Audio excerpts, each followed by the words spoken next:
Good afternoon, everybody, and thank you for joining us. Welcome to Game Night in the Region on the Region Sports Network. We are streaming live on the IHSAA Champions Network, and we got live audio on YouTube, Facebook, and regionsports.com. We come to you today from the Wolves Den at Michigan City High School as Region Sports Network features the 2024-25 Indiana High School Boys Basketball State Tournament as the Crown Point Bulldogs take on the Portage Indians in the Class 4A Regional Championship. I'm Mike Zajac. I'll have the play-by-play for tonight's game, and joining me with the color is Doug Nelson as we welcome everybody to the People's Bank pregame show. It's brought to you by People's Bank, where better banking keeps moving forward. Doug, welcome to Michigan City. It's been a while since I've been here. It's always an awesome crowd, and it's a packed house again today. Yeah, I wouldn't expect anything else. Good game one this morning or earlier this afternoon, and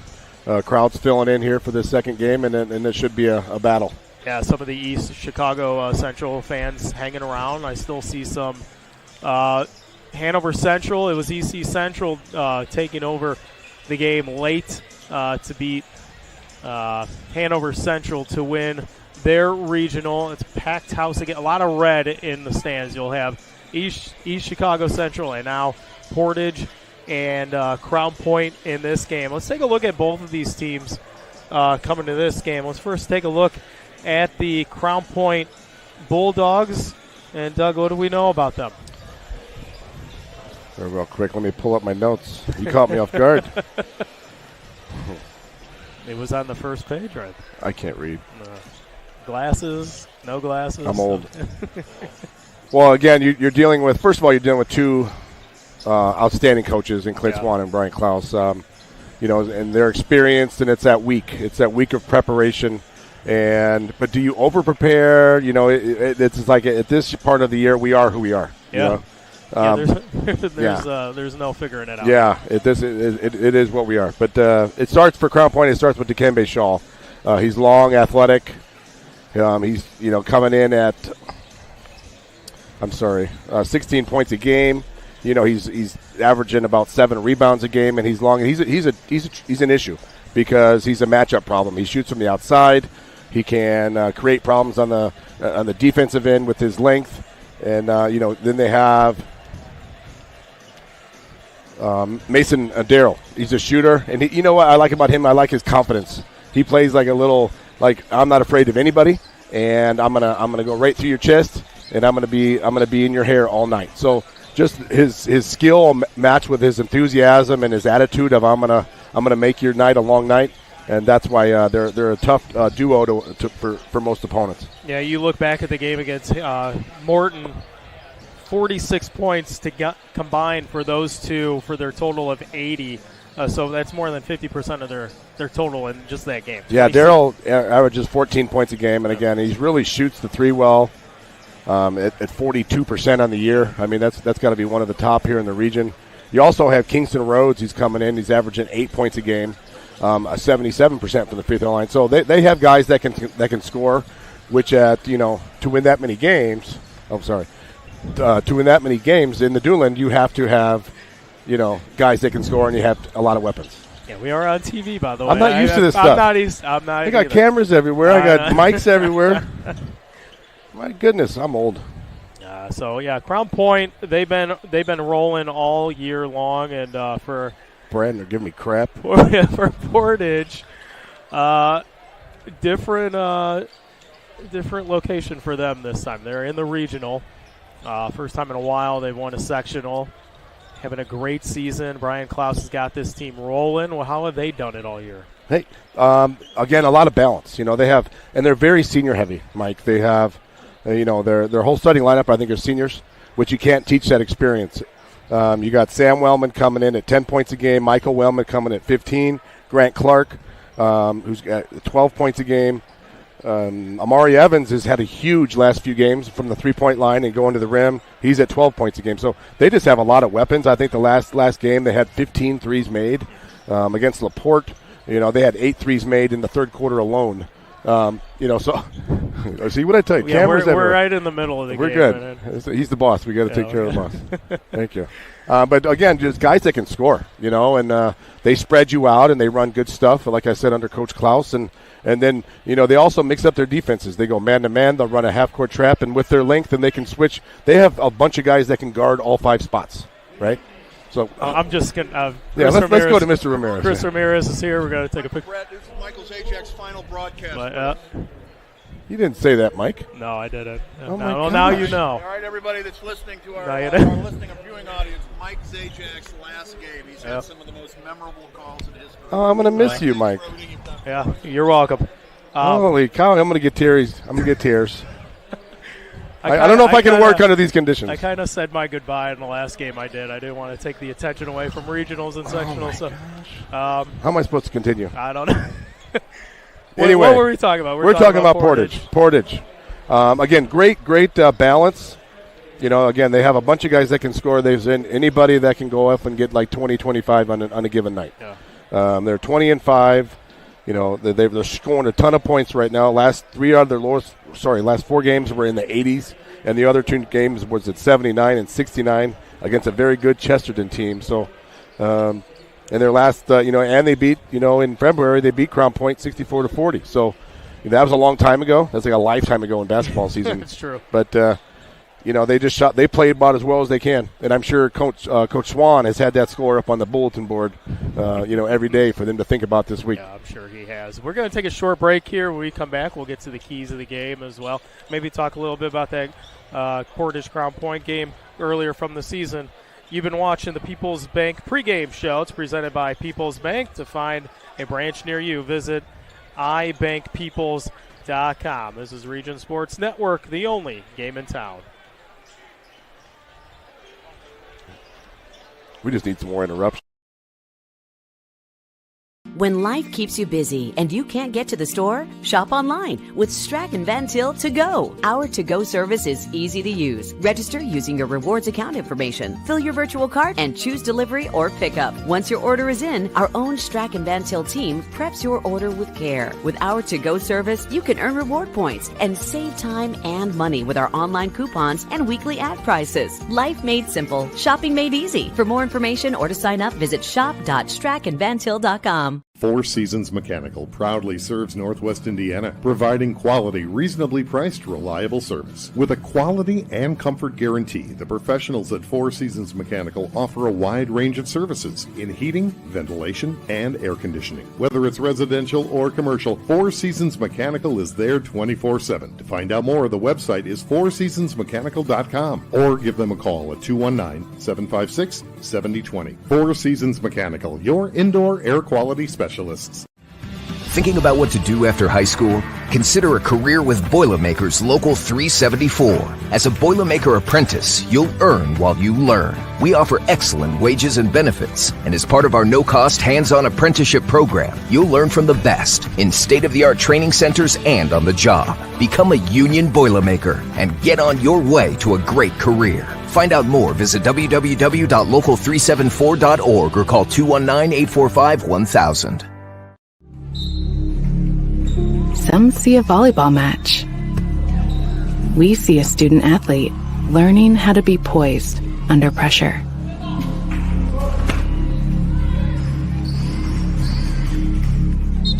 Some see a high school football stadium. We see the one place where the whole community comes together. Proud to keep education in front of athletics since 1903. Welcome back to Game Night on the Region Sports Network as we welcome you to the pregame show. It's presented by People's Bank, where better banking keeps moving forward. We're going to send it down onto the court with Michael Bradner. Michael, go ahead. Welcome back to the Region Sports Network here from the Wolves Den. We've got another good regional championship coming up in just a few moments. Portage and Crown Point. We know these two faced off against each other earlier in the year over at Portage. We're going to see what being here in Michigan City is going to do to this game, if that's going to have any effect on this whatsoever.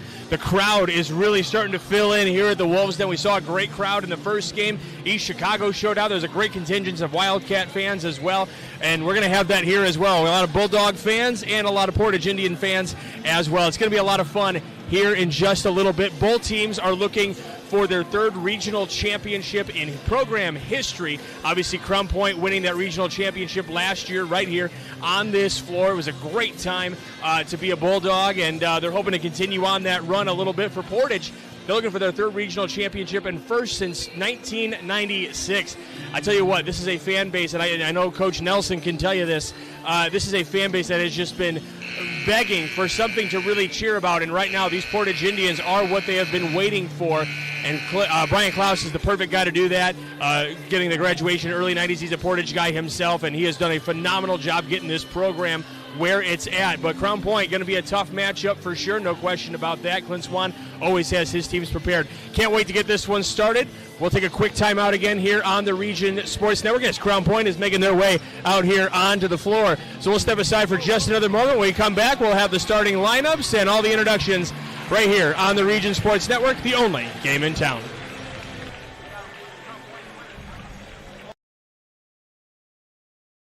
This box is small, like Pet Supplies Plus. This one is large, like a big box store. In each, Stu, has carefully hidden a toy.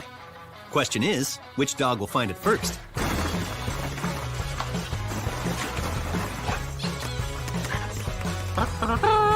Ta-da! Moose, no! You were so close.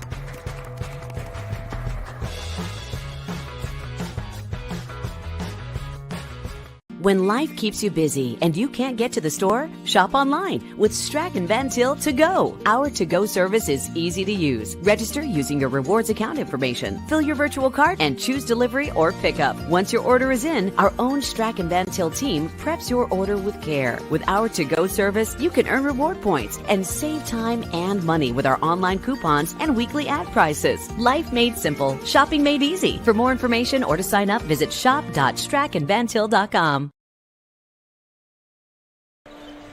Welcome back to the pregame show presented by People's Bank with 16 Northwest Indiana locations to serve you. You can visit them at ibankpeoples.com.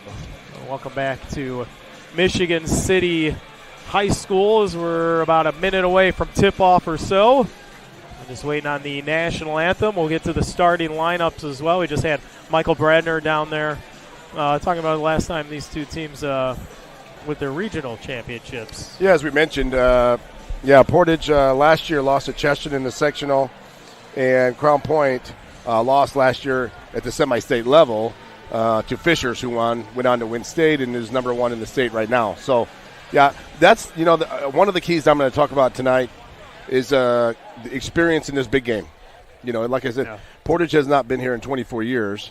They were not alive when last time Portage won a sectional. So, and Crown Point did it a year ago. The experience of playing in this game and not letting the moment be too big, that's going to be interesting to see how that goes. Now we're going to stand for the national anthem here. We're talking about Crown Point with their regional win last year. It was against Warsaw. That game went to overtime. They won it 55-42.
Packed house here today again. Michael talked about it. It's starting to fill up even more. Like I said, some of the EC and Hanover Central fans have stayed for this game. Yeah, Coach Klaus came from Hanover Central, so we might have some followers still lingering around watching the support. But that's how it should be. Remember the old days of the two-game regional. Say what you want. I'm not going to get into that talk of which one's better, right? The one-game regional or two. But it's fun to be in this environment, and Michigan City does a great job of hosting this every year.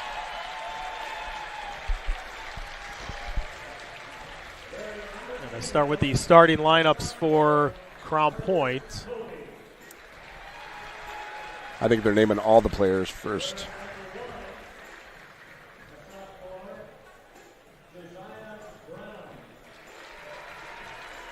Are they going with possibly Portage on the other side first? I think so, yeah. And they're talking about their bench, and they're relatively, as experienced they are in senior heavy, they're also very good at the lower levels. Their JV was undefeated this year at 21-0. 7th grade team went undefeated. So Coach Klaus is building from within, and there's some excitement in the boys basketball program. And it's been a while since Portage was, I don't want to say the word relevant, but to this level. Well, you're correct. Yeah. You could say that. And then, as we said, last time they won a section was 2001, is that what we said? Yeah. So, and it's tough. The Duneland Conference is tough. They were also the Duneland Conference champs. That's not an easy to do. And shared that with Crown Point, I believe. They lost the one game to Chesterton. So, again, building the excitement, and, I'm going to try to be unbiased as I can. Brian's about as good as friends I got. So Coach Klaus and I have been knowing each other only for about 45 years, and I was the best man at his wedding. So, other than that, we're not really close. But so I'm going to try to do that for our listeners tonight. Yeah, you need to. Yeah. Gotta be unbiased. I'll be like Bradner with Lake Central all the time. So. Was he listening? Yeah, no, he didn't. like Bradner at the Boys State Baseball Championship last year. I thought he was going to go sit in their dugout and do the game from there. A couple of guys have been on there for Portage, the Wellman brothers, as they are now, I believe, seniors starting. They've been there for quite some time. Yes, Garrett Clark's going to go. He's committed to play to Air Force Academy. It's number 20. The Wellman brothers are both playing. I think one's going to Grace. They're both Wellman and Clark are both 1,000-point scorers. The other, Sam would have had 1,000 points if he hadn't had knee injuries. So they've got guys that can put the ball in the basket. And as I've said before, in order to advance, you got to have guys that can score. As obvious as that sounds, but you got to be able to take care of the basketball, rebound the basketball, and put the ball in the hole.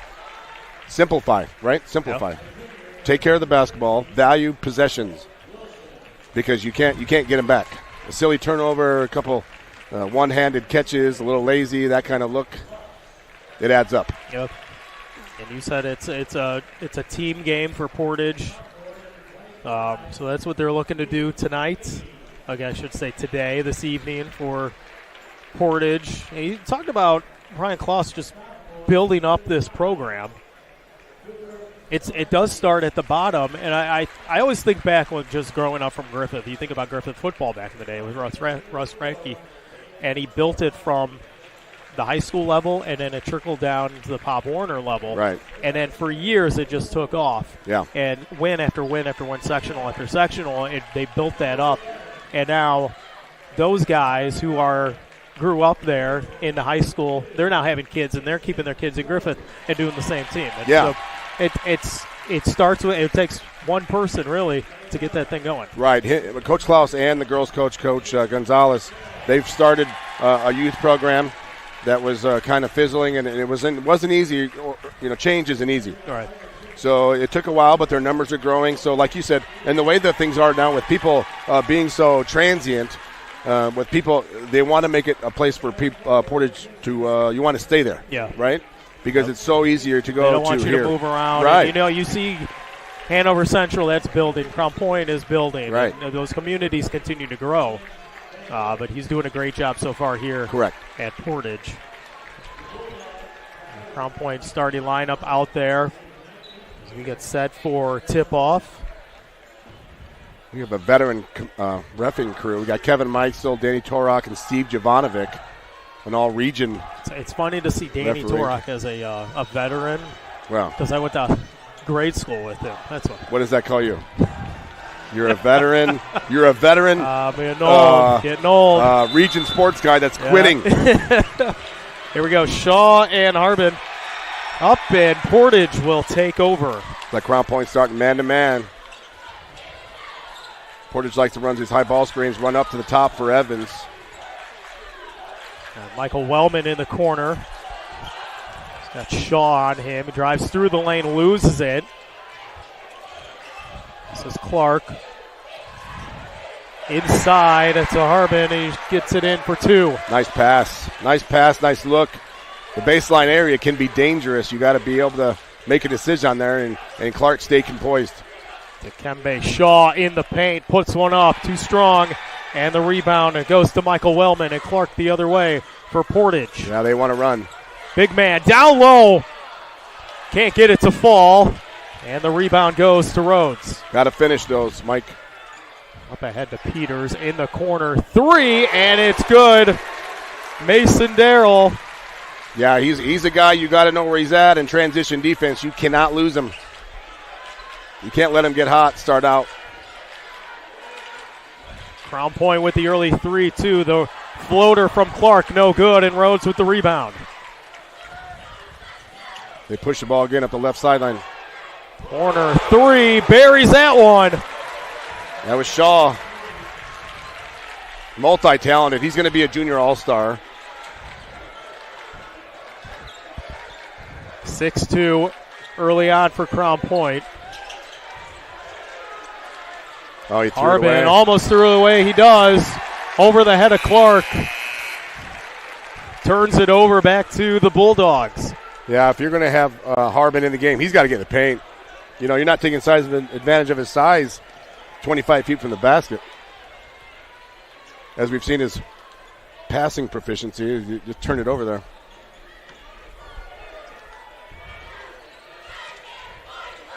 This is Shaw. Wellman on him, driving through the lane. He got him. And, yep, on the hand goes Michael Wellman. Reaching in. You got to show your hands, you know. You play defense with your feet, show your hands. As hard as it is to keep Shaw in front of you, that's your job tonight.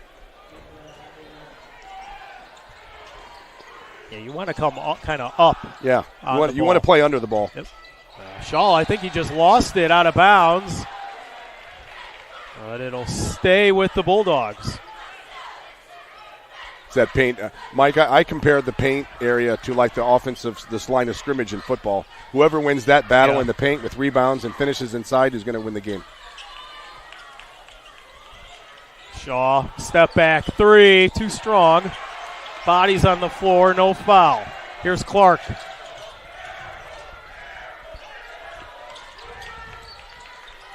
Clark to Powell, to Clark. And a foul, he'll shoot 2. That's another thing with having a team that's so experienced together. They play with each other a lot, so they know like cutting. They know where each other are going to be without even really thinking about it. A lot of movement without the basketball. First one good for Clark. It was Peters with the foul. Bryce Peters, first of the game for Crown Point. Second for Clark, good to go. 2-2 at the line. It's a 2-point game. Both teams settling in here. Now Shaw wide open, in and out from 3. Chased down for the rebound was Kingston Rhodes. Shaw through the lane. Back out. Kingston's going to let it fly. Too strong. And the rebound goes to Dalen Powell. You know, I don't know if Coach Juan will talk about it with the boys, but you got to get the ball inside. You can't fall in love with the 3-point line. Rhodes with the steal up ahead and giving it to Peters for 2. I know the way analytics are and the game's changed, but still it starts from the inside, work your way out. Clark goes up and he's fouled. He'll shoot 2 again. Already making 2 of 2 at the line. Yeah, Mason Darrell, again, you're playing with your feet, trying to keep the guy in front of you. There's our finish going back the other way. Nice dish and a finish for Crown Point on the other end. But yeah, they got Peters for a second foul. No, I don't think that was on Mason Darrell, wasn't it? I know they called it on him, but I thought it was on Mason Darrell. Clint Swan not happy. Now he's got to pull him. Yeah, he's got 2 fouls now. Hold on. He wants to talk the referee about who the foul was actually on, but Clark making 2 of them. Darrell from left wing, short. Rebound out of bounds. It'll go back to Portage off of Shaw. He can still, I don't think they can. I don't know if they can still change that foul. But, again, Crown Point's shooting a lot of threes, man. Yeah. You got to get the ball inside and attack. And that's what a lot of times that's what happens with foul discrepancies. If you shoot the 3, it's pretty easy to guard. Team shoots 38% from 3. Inside and getting it to go in. Sam Wellman for his first 2 points of the game. We're tied at 8. Those baskets are coming relatively easy for Portage.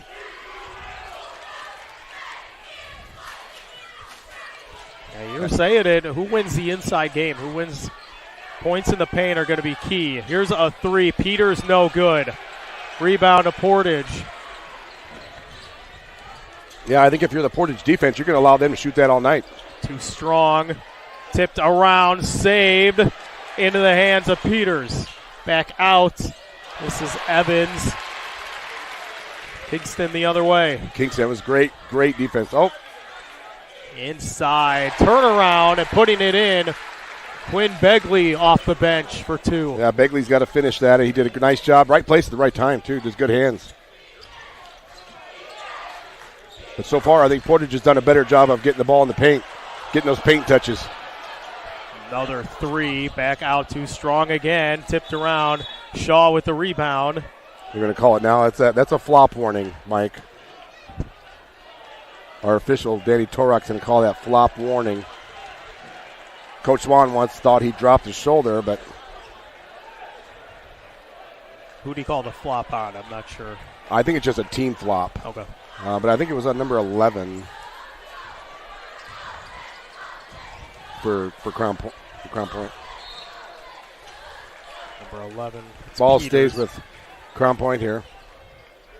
They head on over to Catch, where the games are always on and the good times never stop. Whether you're here to watch the game on any of the big 27 big screen TVs or enjoying the fantastic food with friends, they got you covered. Catch on the corner of Broadway and 30 on Maryville.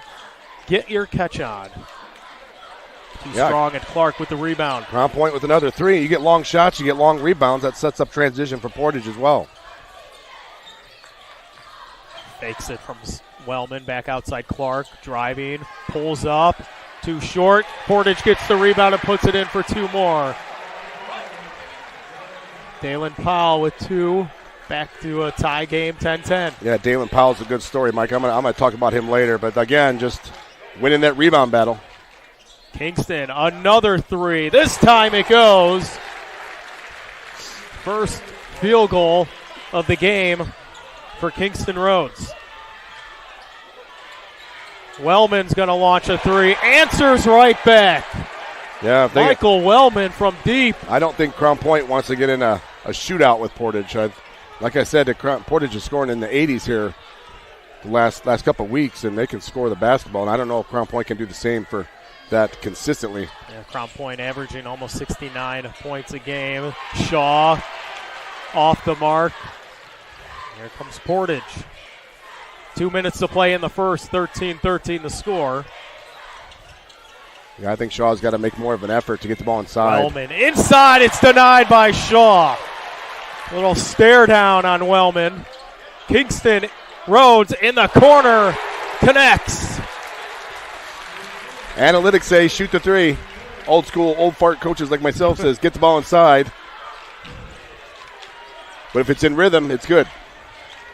Wellman for a 3 to answer. Too strong. Shaw with the rebound. A lot of points scored here. Peters going to take it. Nobody stopped the ball. Takes it in for 2.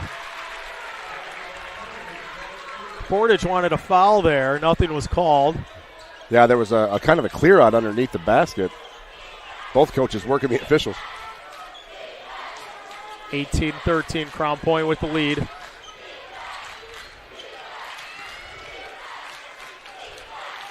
Sam Wellman lost it out of bounds, staying here. A lot of, again, when you have two teams that are so familiar with each other, we have somebody finally going to the bench. Bryce Covey from Portage is in. But the set plays, I don't, how much of the set play is going to work? They've scouted them already from their regular season game, and they're running the same stuff here. So a lot of times that stuff, it's players right now that's gonna win the game, not necessarily plays. Clark to Wellman, top of the key for three. Buried that one. Michael Wellman already with 6. Cuts the lead to 2. Final 40 seconds of the first. Shaw. Baseline, lost it off his foot. It's going back to Portage. Yeah, that's just bad spacing from Crown Point there. Mason Darrell came and run right to the ball. And I think Shaw dribbled right off his foot.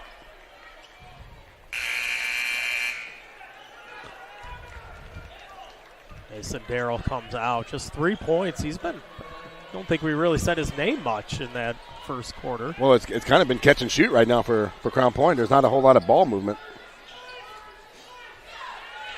25 seconds left in the first. Clark got a screen. They took away their primary cut of that high screen for Wellman. Down low. Can't get it to go. And it's Jack Lux with the rebound. The smallest guys out there took it away. 5 seconds. Rhodes pull up, shot too short, and that'll do it after one. 18-16 is the score. Crown Point on top. Portage, you're watching Game Night on the Region Sports Network, the only game in town.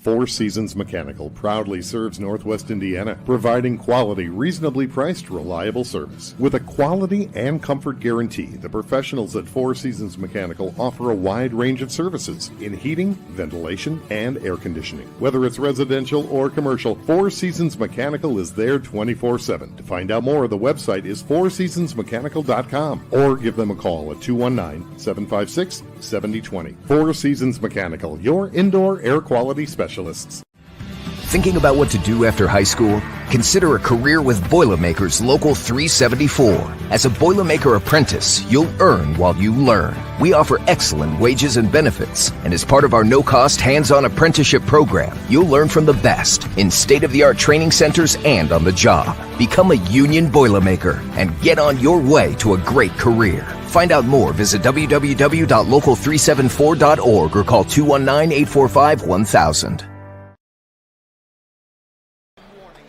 Welcome back to Game Night on the Region Sports Network. 18-16 is our score. Start of the second. We're going to send it down to Michael Brandner. Michael. Welcome back to the Region Sports Network. We're here at the Wolves' Den 2-point game as we start the second quarter. And both these teams are shooting lights out from beyond the arc. And we're going to see how the defense steps up to that. Is that going to open up things in the paint at some point? Who's going to be able to stop the three-point baskets from falling for either side? That's going to be the difference in this one, I feel like, right now as we head to the second quarter. But it's a 2-point game. Remember, earlier in the season when these two teams faced each other, it was pretty much a rout by Portage. So we'll see how this one becomes a factor later on in the game. We'll see you at the half. Enjoy the second quarter. Mike and Doug, back to you. Thank you, Michael. Welcome back. 18-16 start of the second. It's turnover there. Yeah, Portage came out with a little half-court trap. Yeah, I did. I talked to our official guy. What do they call those on the big-time TV? Those. We got an official ruling here. Jim Nelson's helping us out, a licensed official, and he mentioned it's a team warning. So the next flop for Crown Point would be a technical foul on. Our rules analyst. A rules analyst. There you go. Let's call him. He's in New York. He's not standing right next to me. He's actually in New York. He's in a studio. Clark. Reynolds stagger. Clark trying to get it out. He does. I like how Portage moved out the basketball, yeah. Nice cut back outside. Lost it. I think it was tipped by Crown Point. It was.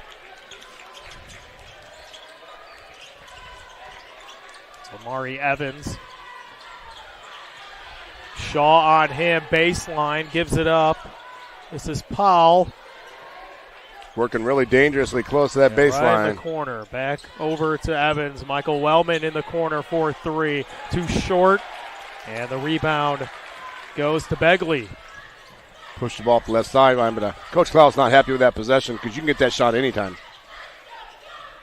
Rhodes through the lane. I like her step there. Yeah, nice working off 2 feet. I like that. It looks like they're making more of a point to get the ball in the paint. Then you can kick it out. A 3 from Begley. It's good. Quinn Begley, the senior, off the bench. Yeah, the nice thing is that Crown Point got the ball in the paint twice before they shot that 3. You know, they didn't just come and chuck it up.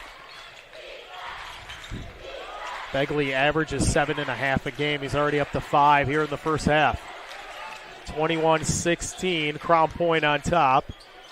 Wellman almost lost it. Good defense, drives baseline. Clark, step back, wanted to shoot it. The Crown Point's half-court defense is pretty good right now, Mike. Yeah, they're playing tight. They really are. Keeping the ball in front of them. Inside, nice cut for Powell. Fake, puts it up, can't get it to go, and a foul is called. Got to finish. He was too open. He had a nice little head fake, and he was wide open. So they're going to get Powell. That's the first on Powell, first team foul in the game for Portage. Powell remains out there. Yeah, both teams play about 7 or 8 guys. Try to get some legs in there early, get some sweat going, and so if you got to use them later, it's not a shock to them. Peters outside Rhodes. Can't get it to fall.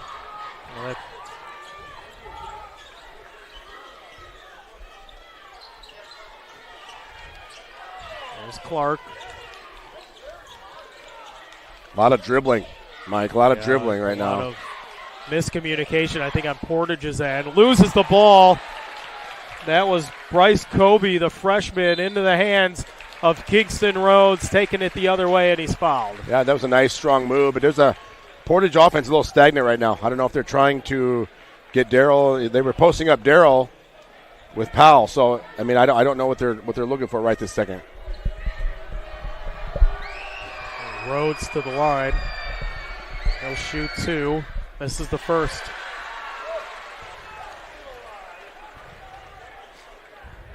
Yeah, go back to that first quarter. 2, 3, 4 made threes, as many as they shot it for Crown Point. They got a 5-point lead. Added another one from Begley.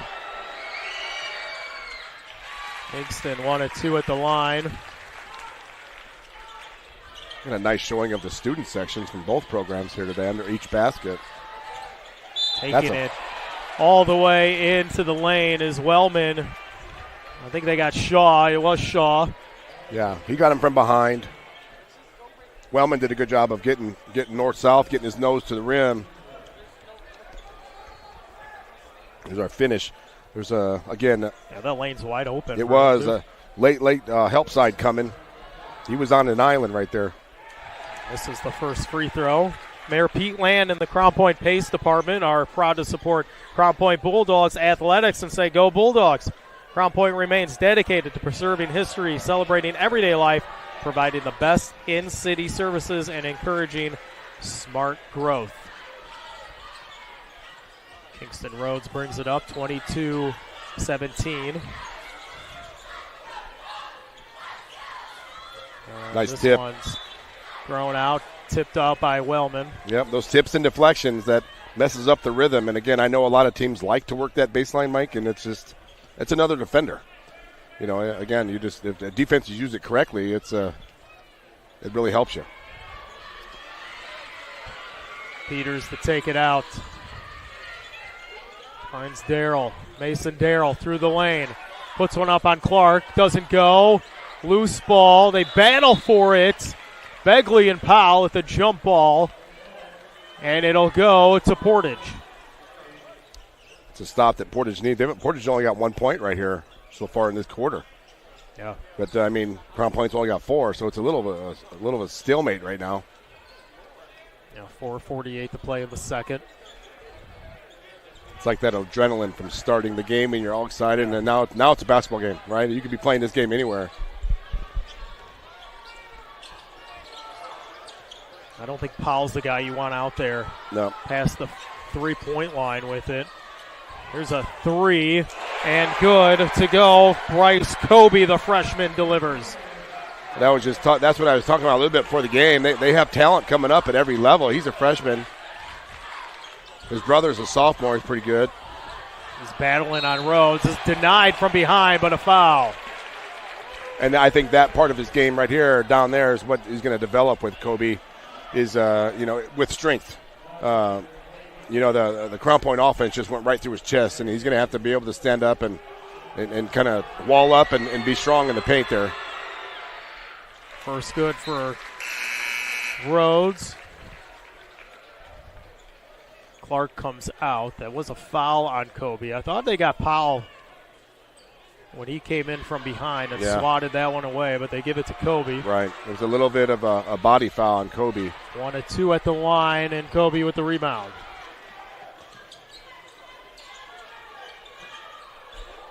Three, no good from Evans. Peters up ahead. In the lane, tossing one up. Can't get it to fall. Is Darrell. Was that Shaw? That was Shaw with a putback. You got to win that battle. You got to win that paint area, Mike. You got to get a body on somebody. Down here, Evans shot that quick three. And the problem was, Evans, he had a great sectional. He was on fire making those threes. There's the putback by Shaw.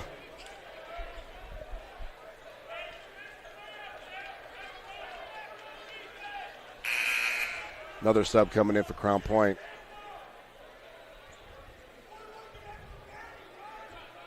Not sure who got the foul there. It's not up on the scoreboard. I want to think it was on Wellman because he had to come out with two maybe. Shaw finishes up the traditional three-point play. He's got 6. It's 26-20, under 4 here in the second. 4 team fouls already for Portage. I was going to say that. Crown Point shooting free throws the rest of the quarter. But I think that they've shifted their mindset a little bit. In first quarter, they were shooting the three a lot. Yeah. Evans almost lost it. Wellman almost lost it. Clark in the corner, driving baseline. Dishes it to Wellman inside. He can't get it to fall. And he'll shoot two. Nice look there by Clark. He's got to finish that. You got to use the backboard. I'm a big backboard guy.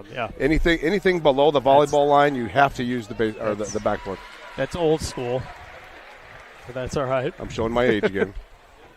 Do you like to point at me when you say old? I've noticed this about you. All these years, you finally figured it out. Yeah, I did. 2 of 2 at the line. The last ever showing here by Mike, and all the secrets are coming out. All right, we can do this. We can do that. Nice ball movement by Crown Point right now. Begley, the corner for 3. Can't get it to fall. That was Henderlong, a senior off the bench. Clark. Portage only down by 4. Yeah, the pace is definitely slowed down here this second quarter. Evans. Clark with a fake. Drive. Dishes it. Powell. Swatted from behind, but a foul. That's a nice paint touch again by Clark. Working the ball inside, and you put pressure on the Crown Point defense. And he does a very nice job of little head fakes. Little drive here. Started from the wing. Clark up the middle. And a dump down by Powell, but you got to finish. Yeah, free throws and layups, buddy. Free throws and layups. Powell didn't start the game. It was Latrell Harbin. Yeah, Harbin. That's what they do. Yeah, Harbin usually starts, and then Powell comes in. Second coming up here. That's long. And rattles that one in. I think he used the backboard there. Hey. Whatever it is. Looks like a nothing but net in the book. He comes out. Looks like Caleb Hacker, a junior at 6'6", is going to take over for Powell. First time he's seeing the court today. The Hacker's going to have a nice baseball career, too. Shaw lowers the shoulder, no call. Gets his own rebound and puts it back. Are they going to call a flop? Yep, they did. I think that's where Shaw's got to work. Coach Klaus is not happy with that call. I don't blame him. The sports code has come off.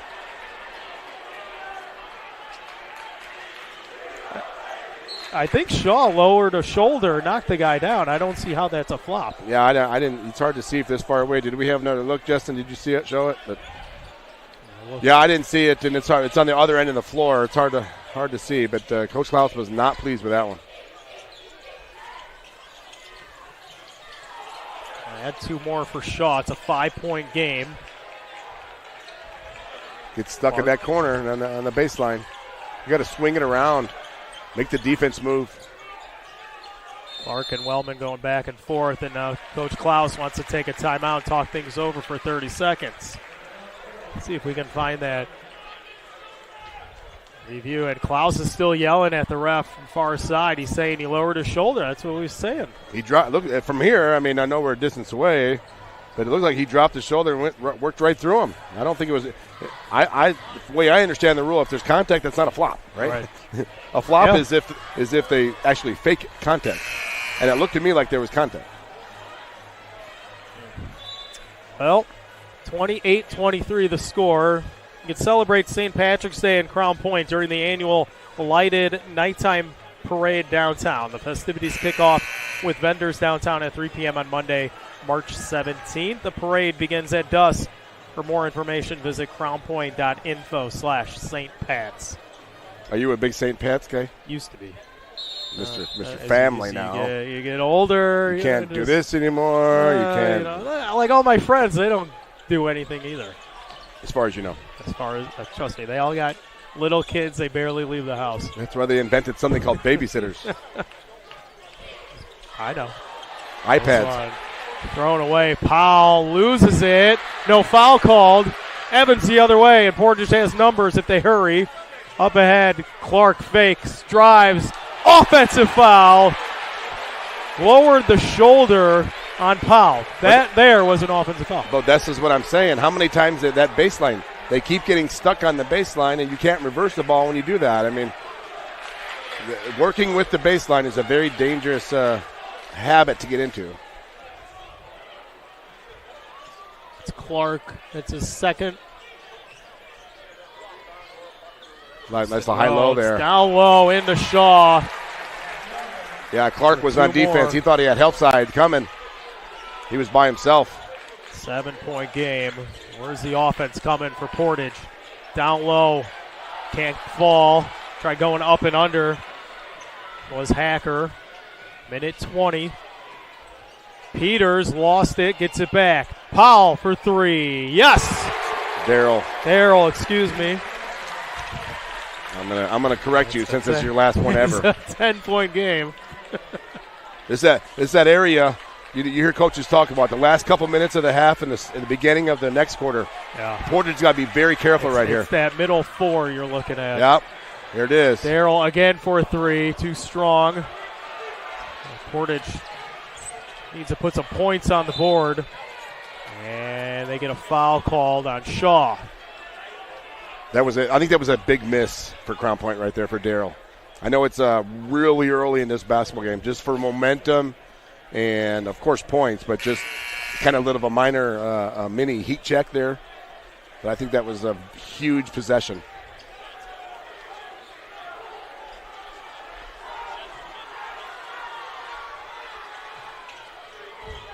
Get it into Hacker. Final 45 seconds.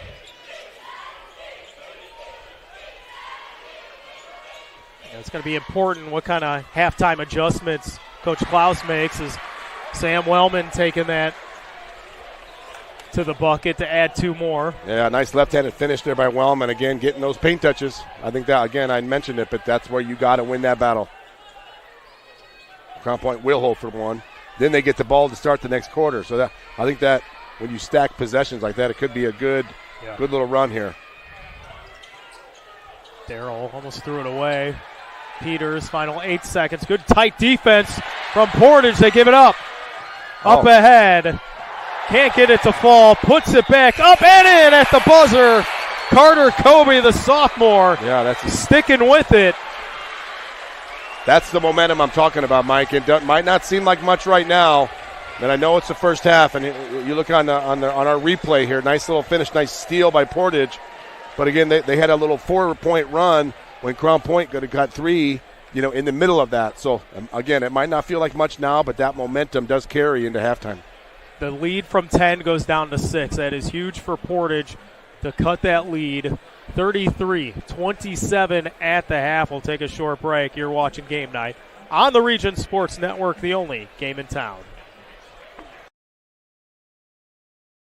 When life keeps you busy and you can't get to the store, shop online with Strachan Van Til To Go. Our to-go service is easy to use. Register using your rewards account information, fill your virtual cart, and choose delivery or pickup. Once your order is in, our own Strachan Van Til team preps your order with care. With our to-go service, you can earn reward points and save time and money with our online coupons and weekly ad prices. Life made simple, shopping made easy. For more information or to sign up, visit shop.strachanvantil.com. Four Seasons Mechanical proudly serves Northwest Indiana, providing quality, reasonably priced, reliable service. With a quality and comfort guarantee, the professionals at Four Seasons Mechanical offer a wide range of services in heating, ventilation, and air conditioning. Whether it's residential or commercial, Four Seasons Mechanical is there 24/7. To find out more, the website is fourseasonsmechanical.com or give them a call at 219-756-7020. Four Seasons Mechanical, your indoor air quality specialist. Thinking about what to do after high school? Consider a career with Boilermakers Local 374. As a Boilermaker apprentice, you'll earn while you learn. We offer excellent wages and benefits, and as part of our no-cost hands-on apprenticeship program, you'll learn from the best in state-of-the-art training centers and on the job. Become a union Boilermaker and get on your way to a great career. Find out more, visit www.local374.org or call 219-845-1000. Some see a volleyball match. We see a student athlete learning how to be poised under pressure.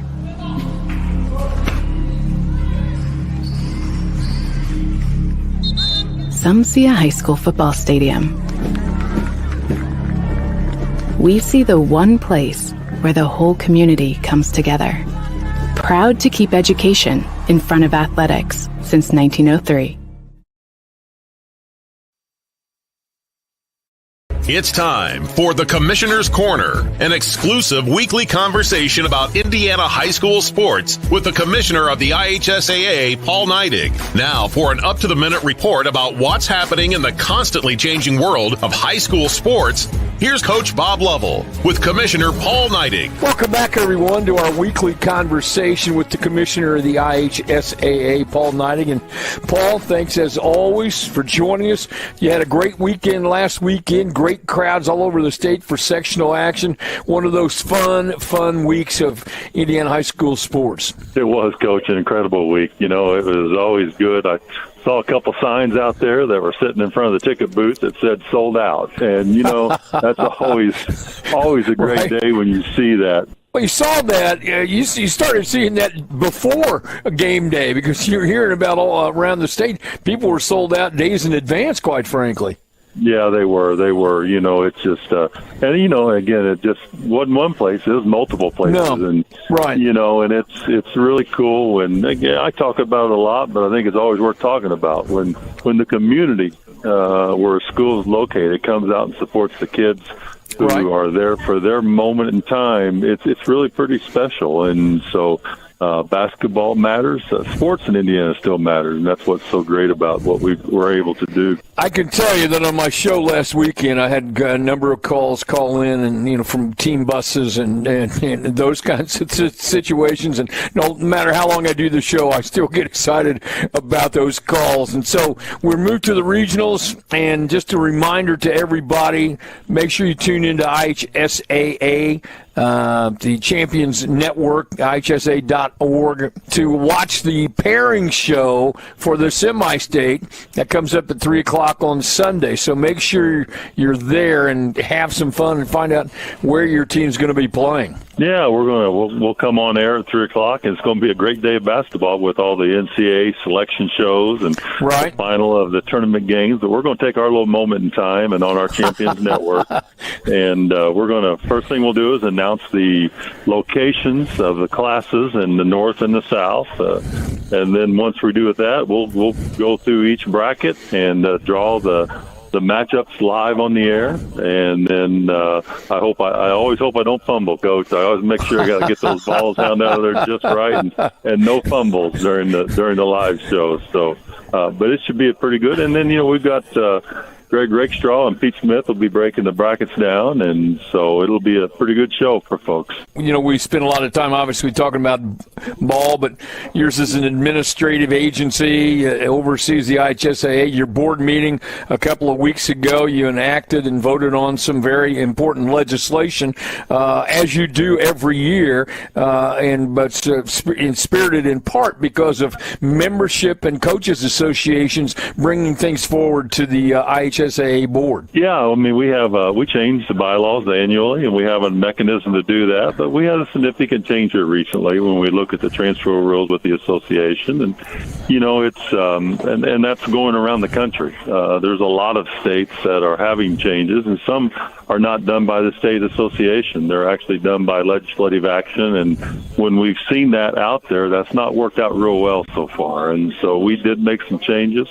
It'll be debatable whether they were good changes or not. We certainly understand that, but at the end of the day, the association felt it was important to stay in control of our transfer rule, in which we did. And then, we'll see where this goes. I don't think any of us in the high school market with coaches making pennies on the dollar that we want an NCAA-style system at the high school level, and we're attempting to make sure that doesn't happen, Bill. Yeah, it's a lot going on, and applaud you and your colleagues for the diligence with which you approach all this, and what's in the best interest of the student-athletes is never far from your concerns. Commissioner, have a great week. Congratulations again on a tremendous sectional week. We know regionals will be great, and encourage everyone again, Sunday at 3, tune in to the IHSA Champions Network and watch the semi-state pairing show. He's the commissioner of the IHSAA. It's Paul Neidig, and it's our weekly conversation.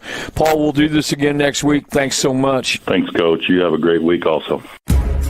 Thanks for listening to The Commissioner's Corner with IHSAA Commissioner Paul Neidig and Coach Bob Lovell. And thank you for your continued support of the high schools in your community. Welcome back to Game 9 on the Region Sports Network. 33-27 is the score at halftime. Crown Point leading Portage as we welcome you into the booth with Michael Bradner. Security let me through. Yeah, I was able to get up here. Usually when Doug Nelson is working, there's too much security. The ropes are pretty tight. Yeah, nobody lets you get through it. He's saying hi to the fan. Yeah. Doug, by the way, you got to look at the camera when you do this. That doesn't usually work well for me or the camera. So it doesn't. Let's not talk about that. All right, guys, let's talk about the first half. All right, if we have to. 33-27. We got some scores here. Portage shooting 35% from the field. 50% for Crown Point. They're shooting 46 from beyond the arc. Well, I mentioned, Doug, and you can attest to this, these two teams shoot lights out from three-point land, and they're doing that tonight. That's been the biggest factor in this game. As we pointed out, 3 of 4 from beyond the arc for Portage. Obviously, Crown Point's taking way more shots, but making 6 of them. That's where we're at in this ball game right now. But again, if Portage knocks down 2 more, we're at a tie ball game. So that's kind of the difference in this one. I also want to see less turnovers. I know it only says 3, but it just feels like Portage has way more. I know it only says 3-2, but it just feels like this one is being turned over more for Portage. Yeah, it felt to me like their Portage was getting stuck. And I know I kept saying it, but they were going up that right side and driving the baseline and getting stuck down there. When they are good, when any offense is good, they're moving the ball side, top side, and swinging the ball, moving the defense. And right now they're kind of getting stuck. Well, and you also have a guy in Dikembe Shaw that can get spread out on the floor like he can shoot from beyond the arc, but then he also gets in the post. He's had a couple of nice, really crisp cuts and there on the baseline to be right underneath and open. I don't know how you leave that guy open at all, but he's been right there on a lot of those plays to be successful for the Bulldogs. Yeah, I think, I feel like we've talked about this in the past, but at this level, Dikembe Shaw needs to play in the paint. Yeah. I know he likes to shoot the three, and maybe at the next level he will, but at this level right now, he's probably the most athletic player in the lane. So play above the rim, be strong, get those second opportunities, and I think that'll bode well for Crown Point. Michael, you mentioned about you think there's more turnovers there.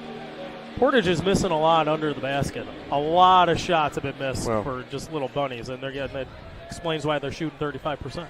Right, and I mean, obviously you got Harbin in there right now. I mean, his footwork in the very start of this thing was a little shaky.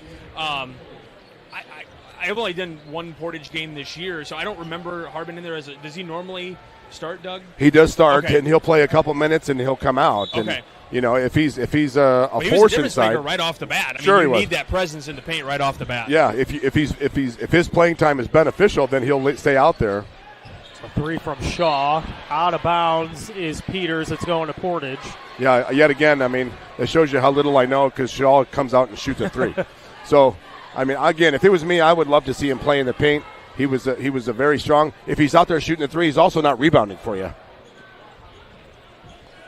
So we're going to have a flop there from Darrell, but a little backdoor play. Here's Evans, loses it out of bounds. It'll stay here with Portage. You sticking around, or what are we? I was going to hang out for just a minute. I wanted to congratulate you on your last broadcast. So always a pleasure working with you, taking some of those trips out to wherever parts of Indiana we got to go call games from, and that was probably when we first started. I think years ago. 2016, sent a wedgie. God, where'd we go? Fort Wayne. I believe it was. Took a ride out there to do a regional or semi-state or something it was, like that. I believe 21st Century. We got to see a Century Mark game. You don't get to see those very often, but it was always fun getting to work with you. Did you and I work that football game in Chesterton that rained? We were outside. That was horrible. And I think somebody got shocked by touching the board. And don't listen to that if you're. If anybody has memorable moments on the Region Sports Network, whether it be funny moments or terrific calls, by the way, that have made ESPN, it would be our friend Mike Zajac. Absolutely. Right here. So, but it's been fun with you, Mike. I know you be doing play-by-play too. We haven't done much. Our work paths together lately. So our paths don't cross as often, but another couple games when I'd be in studio, and I would send you a couple of notes. Whether you can really use them or not was a different story. Yeah, especially with the Lake Central games, always helpful. Try to provide what I can. The Homer Lake Central games by this guy. Doug is advocating for a statue. I'm Seems like going at Highland for you, right? What's that? At Highland for you? Is that no? No. Haven't. Well, I don't work at a school like you guys do, and fair. No, he makes real money in the medicine field. Fair enough. All right, well, I'm going to let you guys enjoy the second half. Enjoy it, Mike. Always a pleasure working with you. You too. Have a good night, Doug. So it's not so much a pleasure working with me, but all right, Brander, go give me a hot dog or something. Wellman with it, 33-27. Oh, there's your lob. Low. Harden got it. Took too many steps. Turnover. Yeah, I think that size advantage is something you can take advantage of. Got to find a way to go off that. That's 2 points. He's the biggest guy in the building. He stands in there at 6'11". Rhodes down low. Shaw. Nobody helped backside. Clark was late. 2 more for Shaw. Yeah, that's where I think he's going to make his money here tonight. Evans through the lane. Puts it up. Doesn't go. Harbin the rebound too strong, but he's fouled. He'll shoot too. So we'll see how his free throws can go at the line. You just can't teach that size, Mike. No.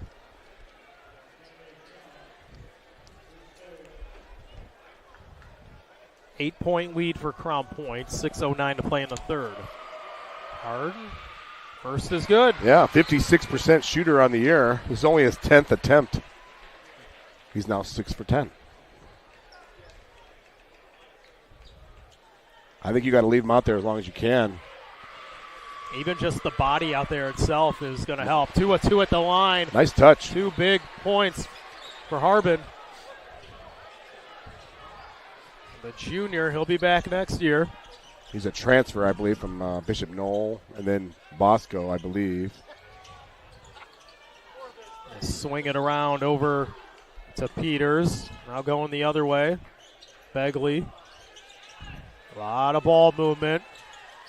A lot of movement without the ball. Different lineup in there for Crown Point than we've seen. A little smaller. Shaw is out. Peters through the lane. Begley loses it. Wellman with the rebound. Up ahead to Clark, and they'll slow things down. Got to reverse it.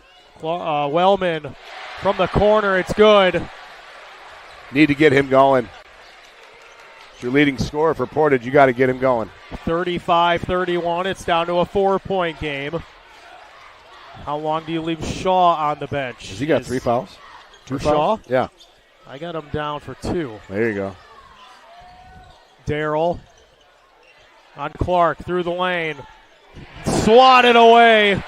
No chance for Harbin as this one's out of bounds. It's going back to Portage. Yeah, again, that's Harbin. I think he's a force. He's a Crown Point timeout here. But Swanee wants a timeout. Let's take a look at this. Yeah, loose ball underneath. Harbin block. He's just playing volleyball out there. It's like playing against a big brother. You know, he's just a monster. You can't teach it. It's 35-31 is the score here in the third. Don't forget to visit regionsports.com, Facebook/Region Sports Nation, and Instagram for this week's Powering Indiana Peak Performers presented by NECA, IBEW, Powering Indiana of Lake County, the region's most trusted electricians. And don't forget to be sure to connect it with all things Region Sports by supporting and following us on social media. We're always active on YouTube, Facebook, Instagram, and X. It's weird calling it X now. And online at regionsports.com, celebrating over 25 years, and we're proud to still be the only game in town. I think it's a big stretch here for Portage with Shaw on the bench. They got to take advantage of that.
Forget to be sure to connect it with all things Region Sports by supporting and following us on social media. We're always active on YouTube, Facebook, Instagram, and X. It's weird calling it X now. And online at regionsports.com, celebrating over 25 years, and we're proud to still be the only game in town. I think it's a big stretch here for Portage with Shaw on the bench. They got to take advantage of that.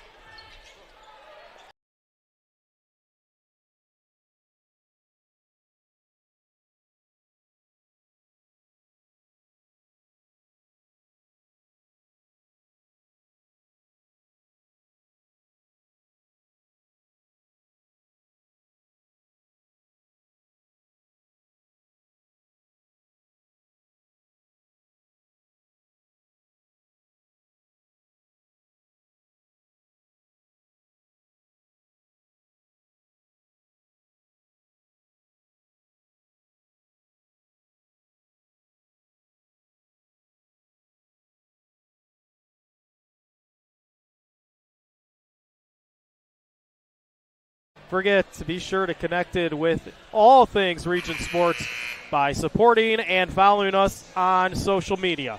We're always active on YouTube, Facebook, Instagram, and X. It's weird calling it X now. And online at regionsports.com, celebrating over 25 years, and we're proud to still be the only game in town. I think it's a big stretch here for Portage with Shaw on the bench.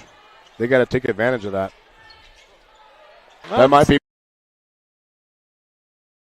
what you need. That helps. That helps increase the shot percentage, right? Your field goal percentage with high percentage shots, and you get more shots when you play good defense.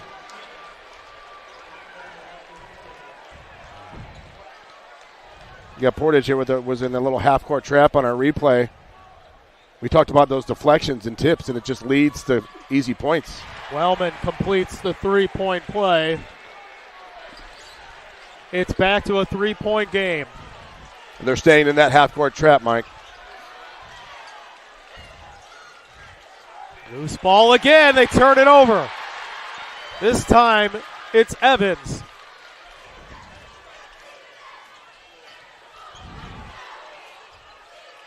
Wellman directing traffic on where he wants his guys. Powell in the paint. Begley on him. Toss it up. Too strong. Tipped out. Rebound to Portage. Wellman for the tie. Too strong, and Powell with the rebound. Back-to-back offensive rebounds for Portage. In the paint. Powell. Foul. They'll shoot two. Nice high-low look. Powell's not the most athletic guy, but he's very heady. He's got a great basketball IQ. Wellman to Powell inside, and like I said, he always gives a little head fake, a little shoulder fake, and he gets the defense up in the air, and he gets to the line.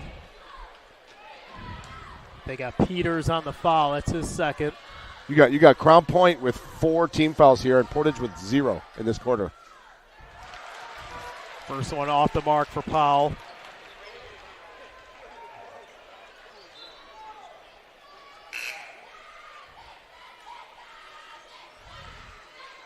Clark getting ready to come back in. We had Portage 8 for 10 from the line in the first half. Yeah, Powell misses both of them. Those are 2 free points, Mike. You got to take advantage of that.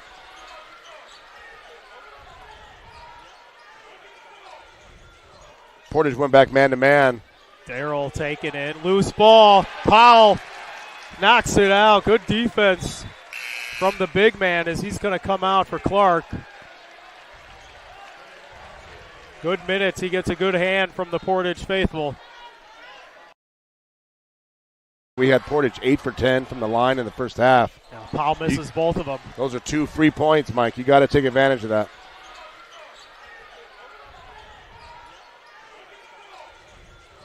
Portage went back man-to-man. Darrell taking it. Loose ball. Powell knocks it out. Good defense from the big man as he's going to come out for Clark. Good minutes. He gets a good hand from the Portage faithful.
We had Portage 8 for 10 from the line in the first half. Yeah, Powell misses both of them. We had Portage 8 for 10 from the line in the first half. Yeah, Powell misses both of them. Those are 2 free points, Mike. You got to take advantage of that.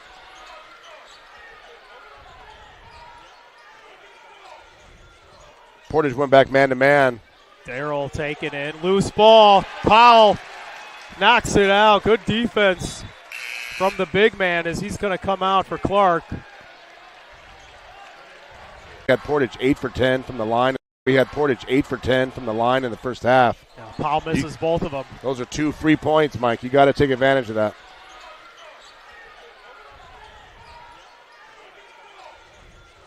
Portage went back man-to-man. Darrell taking it. Loose ball. Powell knocks it out. Good defense from the big man as he's going to come out for Clark. Good minutes. He gets a good hand from the Portage faithful.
We had Portage 8 for 10 from the line in the first half. Yeah, Powell misses both of them. Those are 2 free points, Mike. You got to take advantage of that.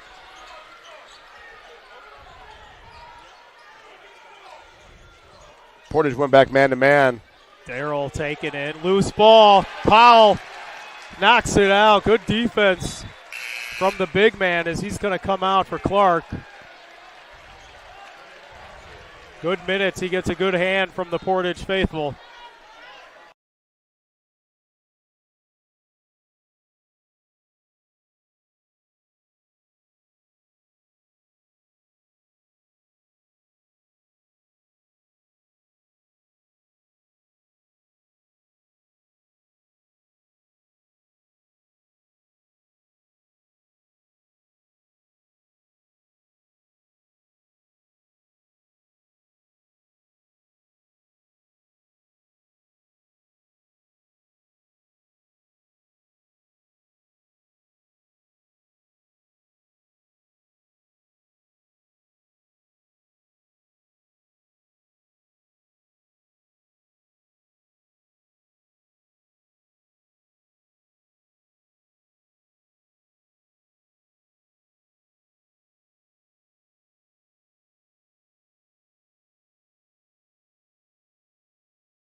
We had Portage 8 for 10 from the line in the first half. Yeah, Powell misses both of them. Those are 2 free points, Mike. You got to take advantage of that.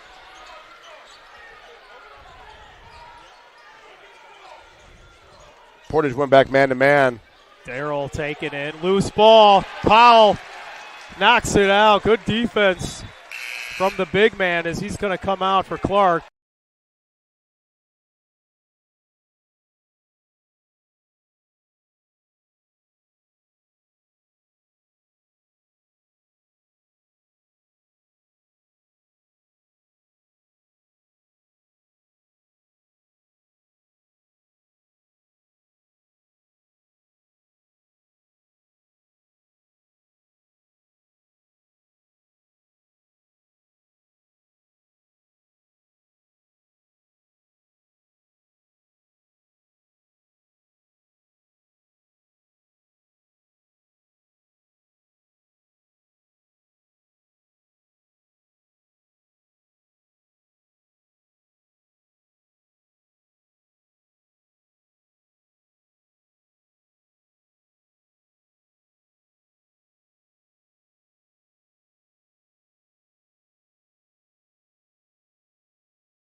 We had Portage 8 for 10 from the line in the first half.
of a shooter.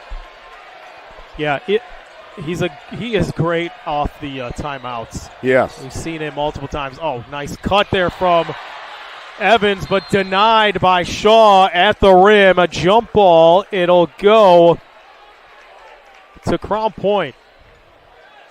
Yeah, those dead ball situations, Coach Swan is very good at.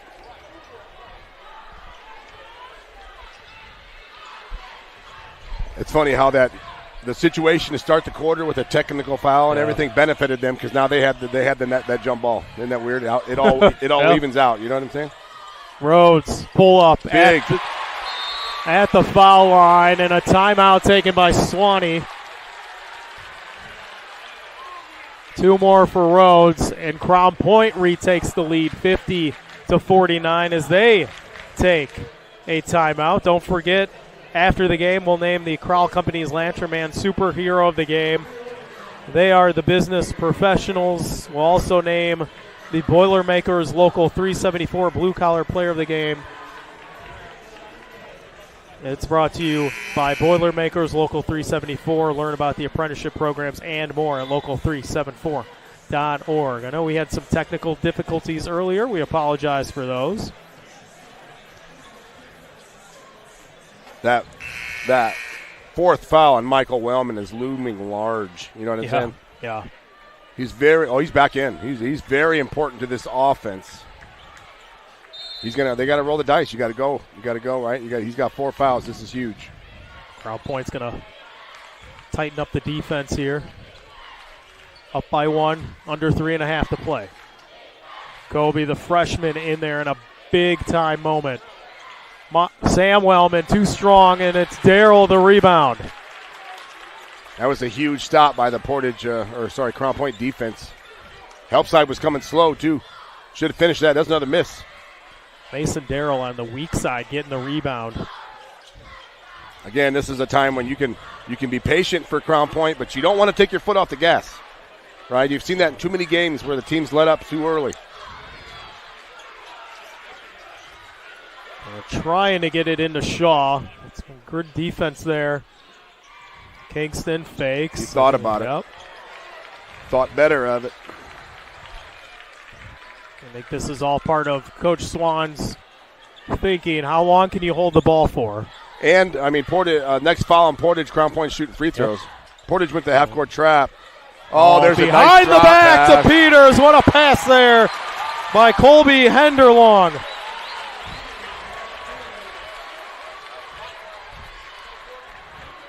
Wellman loses it out of bounds. It's staying with Portage. What a pass. What a look.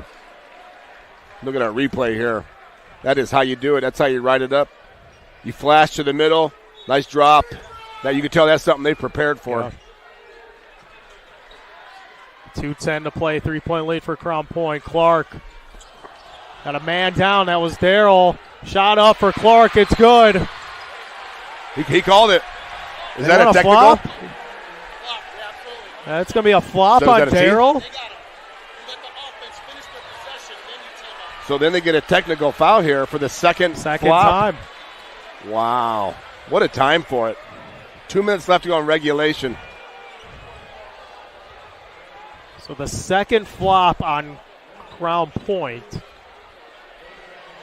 It's such a habit. You see it in AAU basketball and see it on TV everywhere, and they call it the second flop. Evans shooting free throws. These are big free throws for Evans. Is it 2 in the ball, Jim? Is it 2 in the ball? 2 in the ball? 2 in the balls. Second one. Got it, and we're tied at 52.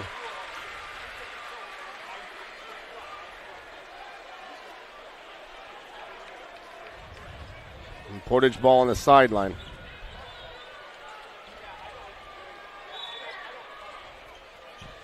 It's one of those rules, man. And Paul was not happy with the call at all. He ran over to Swan. Clark through the lane. He lost it out of bounds. It's staying here with Portage off of Mason Darrell. Baseline out of bounds.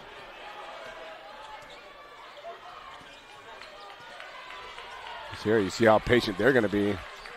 We're going to run a clear out. Kingston on Clark through the lane and lays it in for 2. 54-52, a minute 35 to play. Shaw is fouled by Clark. So he's going to go to the line and shoot 2. Shooting free throws the rest of the way. If that's Clark, I think that's number 4. It is. Yeah. Him and Michael Wellman with 4 each. Yeah, he's talking to the referee. He wasn't happy with that. There's so much. And Portage now takes the timeout. As a coach, all you're looking for is consistency out of the officiating. You know, was that a play that was called earlier, or was that one that was kind of let go earlier? You know, talking about the flop? No. Oh, this one the here? block call here on Clark. All right, we need to take a break. You're watching Game Night on the Region Sports Network, the only game in town.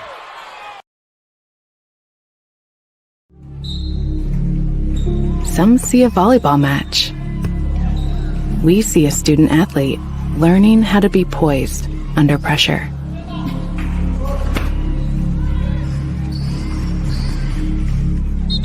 Some see a high school football stadium. We see the one place where the whole community comes together. Proud to keep education in front of athletics since 1903. Welcome back to Game Night on the Region Sports Network. 54-52 is the score. Portage leading Crown Point in the regional championship. Mike Zajac along with Doug Nelson from Michigan City. And we got Dikembe Shaw shooting 2 to tie things up here late in the 4th. So a lot of strategy that last time out. You know, of course you want to, if you're Crown Point, if you make both, you got to just man up and get a stop. And if you're Coach Klaus and Portage, if they make both, you know, how long are you going to hold it for one? It's 90 seconds is a long time.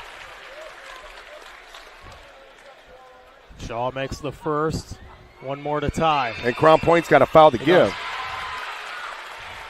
So if Crown Point was the foul, that you would not be shooting the free throws yet. This is Clark.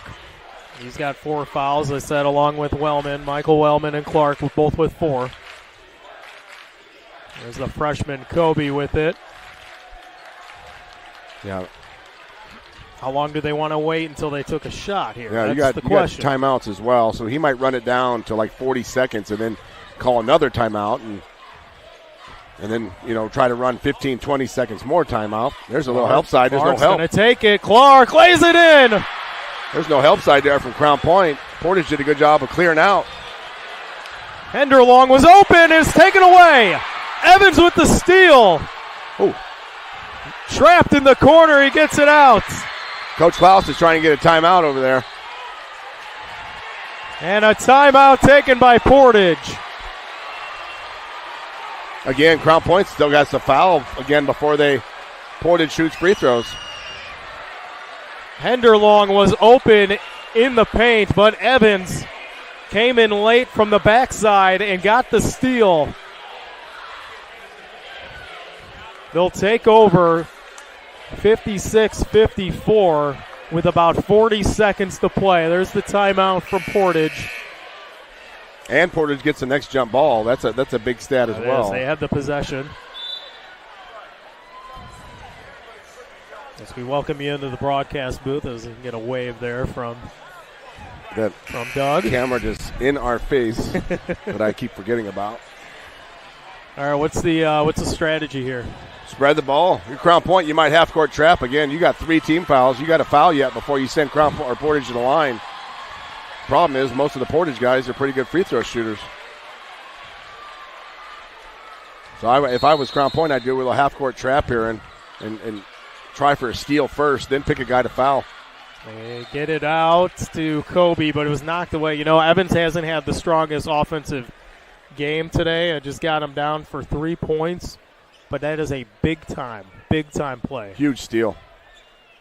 And if they come away with this win, that's going to be looked at in the history books for Portage basketball possibly as one of those great plays. As this one foul is called. Foul on Crown Point.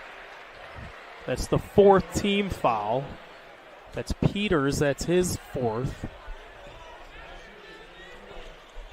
Now, again, if you're Crown Point, you're going to maybe try to pick who you want to foul, based on your scouting report to see who you want on the line.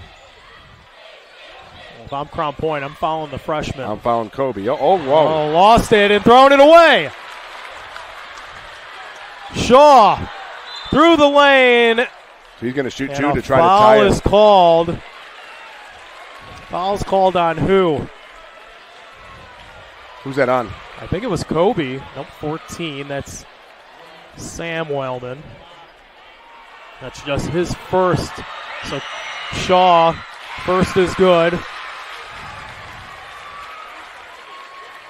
Portage has done such a good job of being able to get the ball in the paint. It's going to be hard for Crown Point to keep them guys in front of him. Portage is going to hold for one here.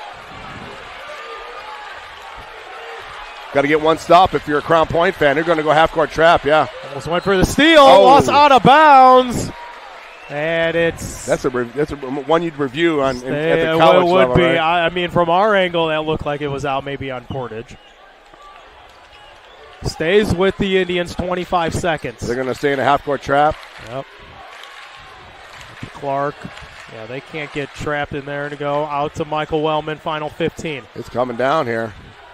Drive. The freshman back out. Oh. Evans, final 10 seconds. Clark. Is it Clark? Takes the shot. Doesn't go. Begley with the rebound. And a foul is called. A foul or a timeout? Foul. Did he call a timeout or a foul? He wants time back on the clock. I'm not sure if there was a foul. No, it's just a timeout. Or a timeout. But they got to put more time on? I kind of wish that you could review for a timeout. You know what I mean? I wish you could review for a timeout for time. So I think, 2.3 seconds left maybe is what they were. That's what I thought. Looking at. That's a big difference because usually you get a dribble a second. You know what I'm saying? So if you get 1.3, you got time for a dribble and a shot. Yeah. 2.3, you got time for a dribble. They only did 1.8. They put half a second back on the clock. Or do you bring the guy around? I was watching the Wisconsin-Michigan State game. They were doing a football-style offense. Yes. Put everybody on the sideline, let them go. Mike, there's another one where you throw like a quarterback pass to half court and call another quick timeout. So you got and at that point you'd have 1.5, but at least it's a half court. You know what I'm saying, from half court. So I like how they put their tallest guy. They got Harbin in there on Begley. How do you see around him? Now Portage takes the timeout. They wanted to see how Crown Point's set up. If I was the inbounder, I want to get back as far as I can. I'm going to move those cheerleaders out of the way. And you know what I'm saying? He cannot go back and forth. He cannot run. He's got to stay because he's got to stay in one spot. Yep. But then you're going to throw this off the rafters to get it over. To get it over the post player. Tied at 56. About less than 2 seconds. 1.8 on the clock. What a game we've had. We had a lead of Crown Point, was up by 10 at one point in the second. Portage, you saw Shaw go out in the third, and they took advantage of that and got things back into the game. It was a weird flow. I mean, like I said, Portage just shot the ball so poorly tonight from the perimeter. It's a testament to them to be in the game. And then, Crown Point, as you mentioned, with Shaw getting in foul trouble and sat a lot of the third quarter. A lot of back and forth here. Portage is now out of timeouts. If it were to go to overtime, they would get one more. Crown Point with 3 timeouts for Swan. That clock's not ready yet. Wait for the clock. Yep. If I'm doing it, I'm throwing it at least to half court. I'm not throwing it to down here where they could maybe get a steal. Harbin, tough to get it over. They do. It's knocked away. There it is. Ball out of bounds, and that'll do it. After 4, we are tied at 56, heading to overtime in the regional championship game. We'll take a break. You're watching Game Night on the Region Sports Network, the only game in town. Four Seasons Mechanical proudly serves Northwest Indiana, providing quality, reasonably priced, reliable service. With a quality and comfort guarantee, the professionals at Four Seasons Mechanical offer a wide range of services in heating, ventilation, and air conditioning. Whether it's residential or commercial, Four Seasons Mechanical is there 24/7. To find out more, the website is fourseasonsmechanical.com or give them a call at 219-756-7020. Four Seasons Mechanical, your indoor air quality specialist. Thinking about what to do after high school? Consider a career with Boilermakers Local 374.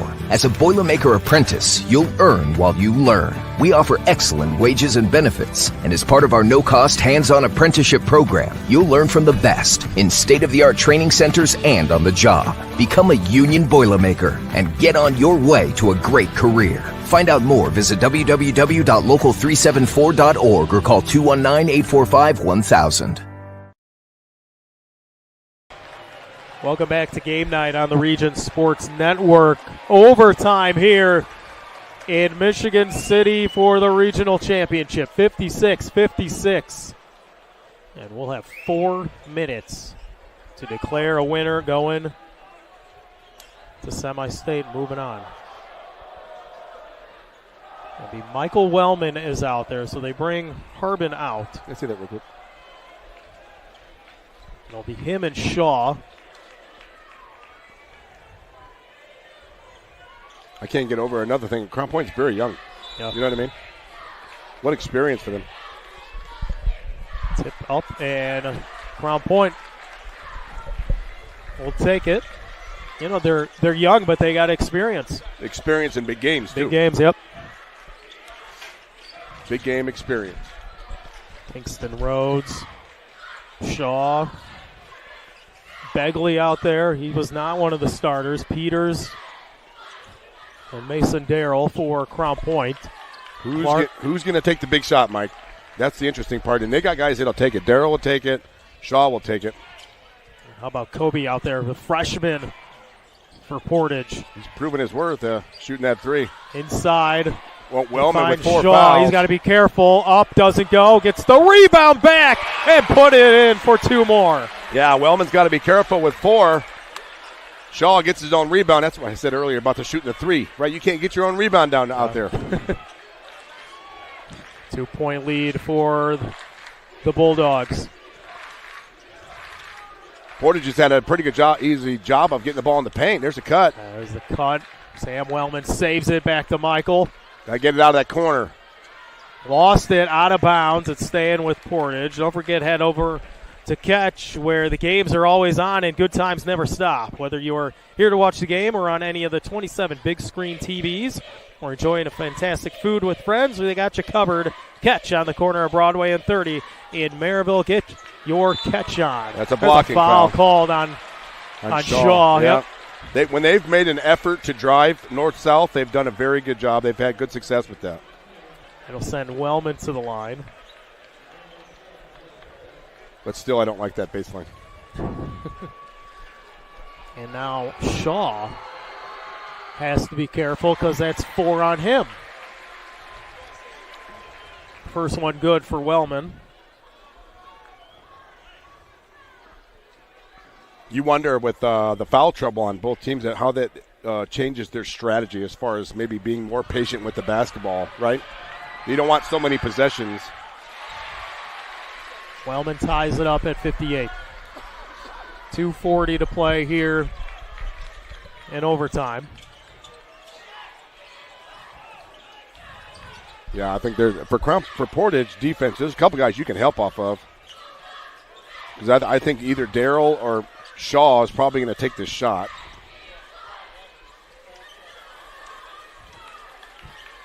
Crown Point being very patient with the ball. Yeah, and Portage defense is allowing it. Well, you don't want to foul anybody and put them on the line, too, so you risk playing tight defense. There's Shaw, Wellman on him. Step back, 3. Too strong, and Peters going up high over Kobe for the rebound. Rhodes for 3, connects. Second opportunities, Mike. Got to rebound the basketball. 61-58, Crown Point with the lead. Back and forth we have gone tonight. Wellman through the lane, too strong, tipped around, and Shaw with the rebound. And the crazy part is, too, about Portage is you got guys with 4 fouls. Who are you going to have take that 4th foul? They're going to send Kobe out to get the ball. Shaw trapped they're in the half-court corner. trap. They got 3 timeouts. There it is. And I think Swan called a timeout. Yep. Dangerous spot in that corner. Timeout taken. It's a full timeout. We'll take one, too. You're watching Game Night on the Region Sports Network, the only game in town. Flip the switch, a light turns on. Press the button, machines and instruments come to life. Touch the screen, communicate with the world. Simple tasks, guaranteed results, every second of every day. That's the power of power. And that's the power brought to you by the NECA contractors and electrical workers of Local 531.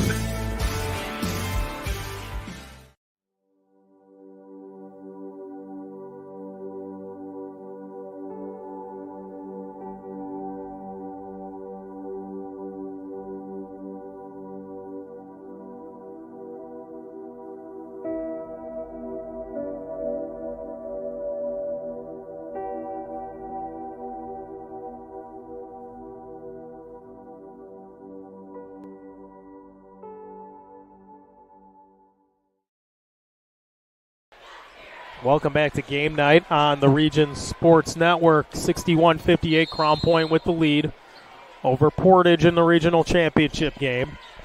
Crown Point with the ball. Into Begley, back out to Shaw. Where's the foul coming? And there it is. They bring in. Trying to foul like he slipped. Dennis Morin the third, the sophomore, coming in to make the foul. Moran. Now they're going to do defense a little for offense. Defense, yeah. But he came in to foul, and I think he just lost control. He slipped a little bit over there.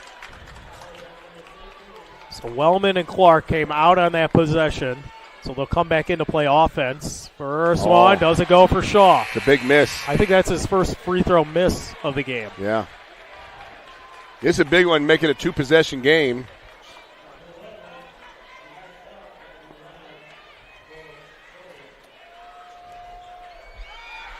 Second one good for Shaw.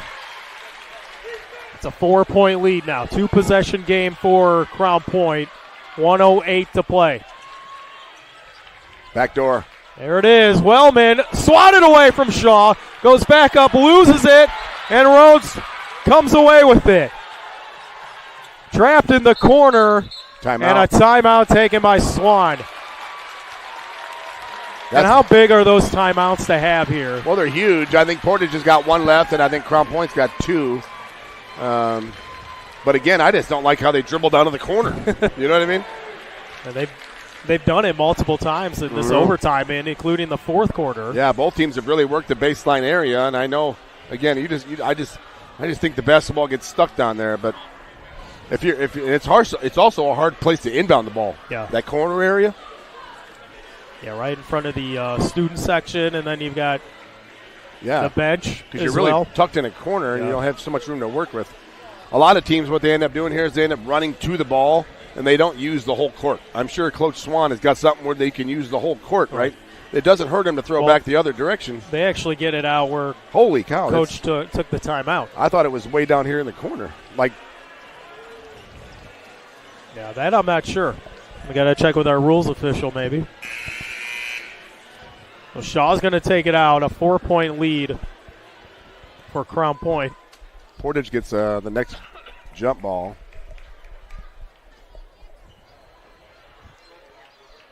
They're trying to figure out if that was a full or a 30-second timeout. Doesn't matter now. No. But it allows Crown Point to use the whole court like that. They just use more time off the clock. Got to get a foul. Peters to Shaw. A good ball movement here.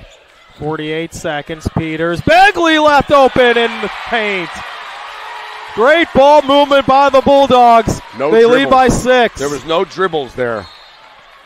He fouled. Darrell fouled. Sam Wellman to the bucket. Oh, now the fans want to. Shaw said something to the fans. They're trying to push the Portage fans back. They wanted a technical.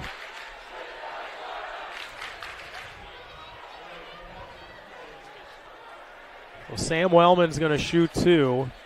Well, who was the foul on? It looks like they've got... I think that's what they're trying to figure out here, Mike. What? If it was on Shaw. It was not on Shaw. Okay. I want to say number 30. 2 shots. Nope, it was number 10. They got 10. Mason Darrow. Mason Darrow with it. It's 2 on him. Sam Wellman to the line, shooting. He's got 2 shots. First is good. And you said it, they got great free throw shooters on this team. Yeah, they got to pick up here. If I'm Portage on a make, I try to get it. I'm going to get a trap. I'm going to try to get a trap first, and then I have to foul. I'm going to trap once just to try to get a steal, but then I have to foul right away. So I'm going to trap this. Don't foul yet. Now I got to foul. There it is. Oh, and the freshman went for the Moran is steal. Doing really well at the job of the fouler. He's taking his job literally. A sophomore. He's young too. He's going to be fun to watch. And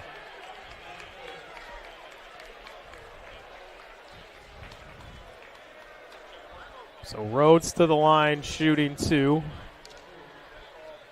4-point game. 33 seconds. It's long. He misses the first. So a couple misses here from Crown Point in the final minute. Yeah, Rhodes is a 77% shooter from the line, so kind of a rare miss. Michael Wellman and Clark back in. That's a big miss, either way. They can go. Portage can go down and get a quick 2. They don't have to get a 3 yet. If I'm Portage, I'm gonna go down and get a quick 2. But they gotta hurry Quickly. Wellman there it is. To the paint. Lays it in and good. 2 more for Michael Wellman. Trying to foul, he does, and that'll 5th. do 5 for Michael Wellman. That's his 5th. And somebody had to foul it just in the area where he was. So Michael Wellman's night is done. Possibly his career here at Portage.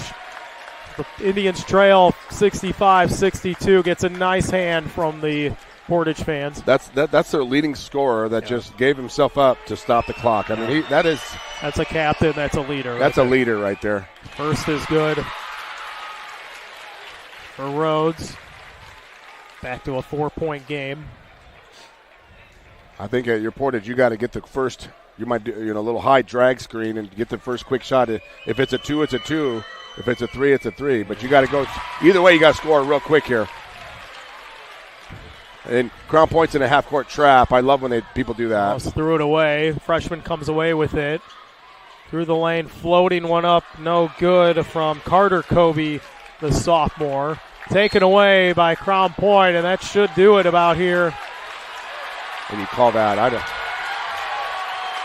thought they wanted a jump ball. You hear the Crown Point fans. Clark. What number is that? Is that 5 on Clark as well? Yeah. At 20, yep, that's 5 on Clark. So Wellman and Clark come out to a nice hand.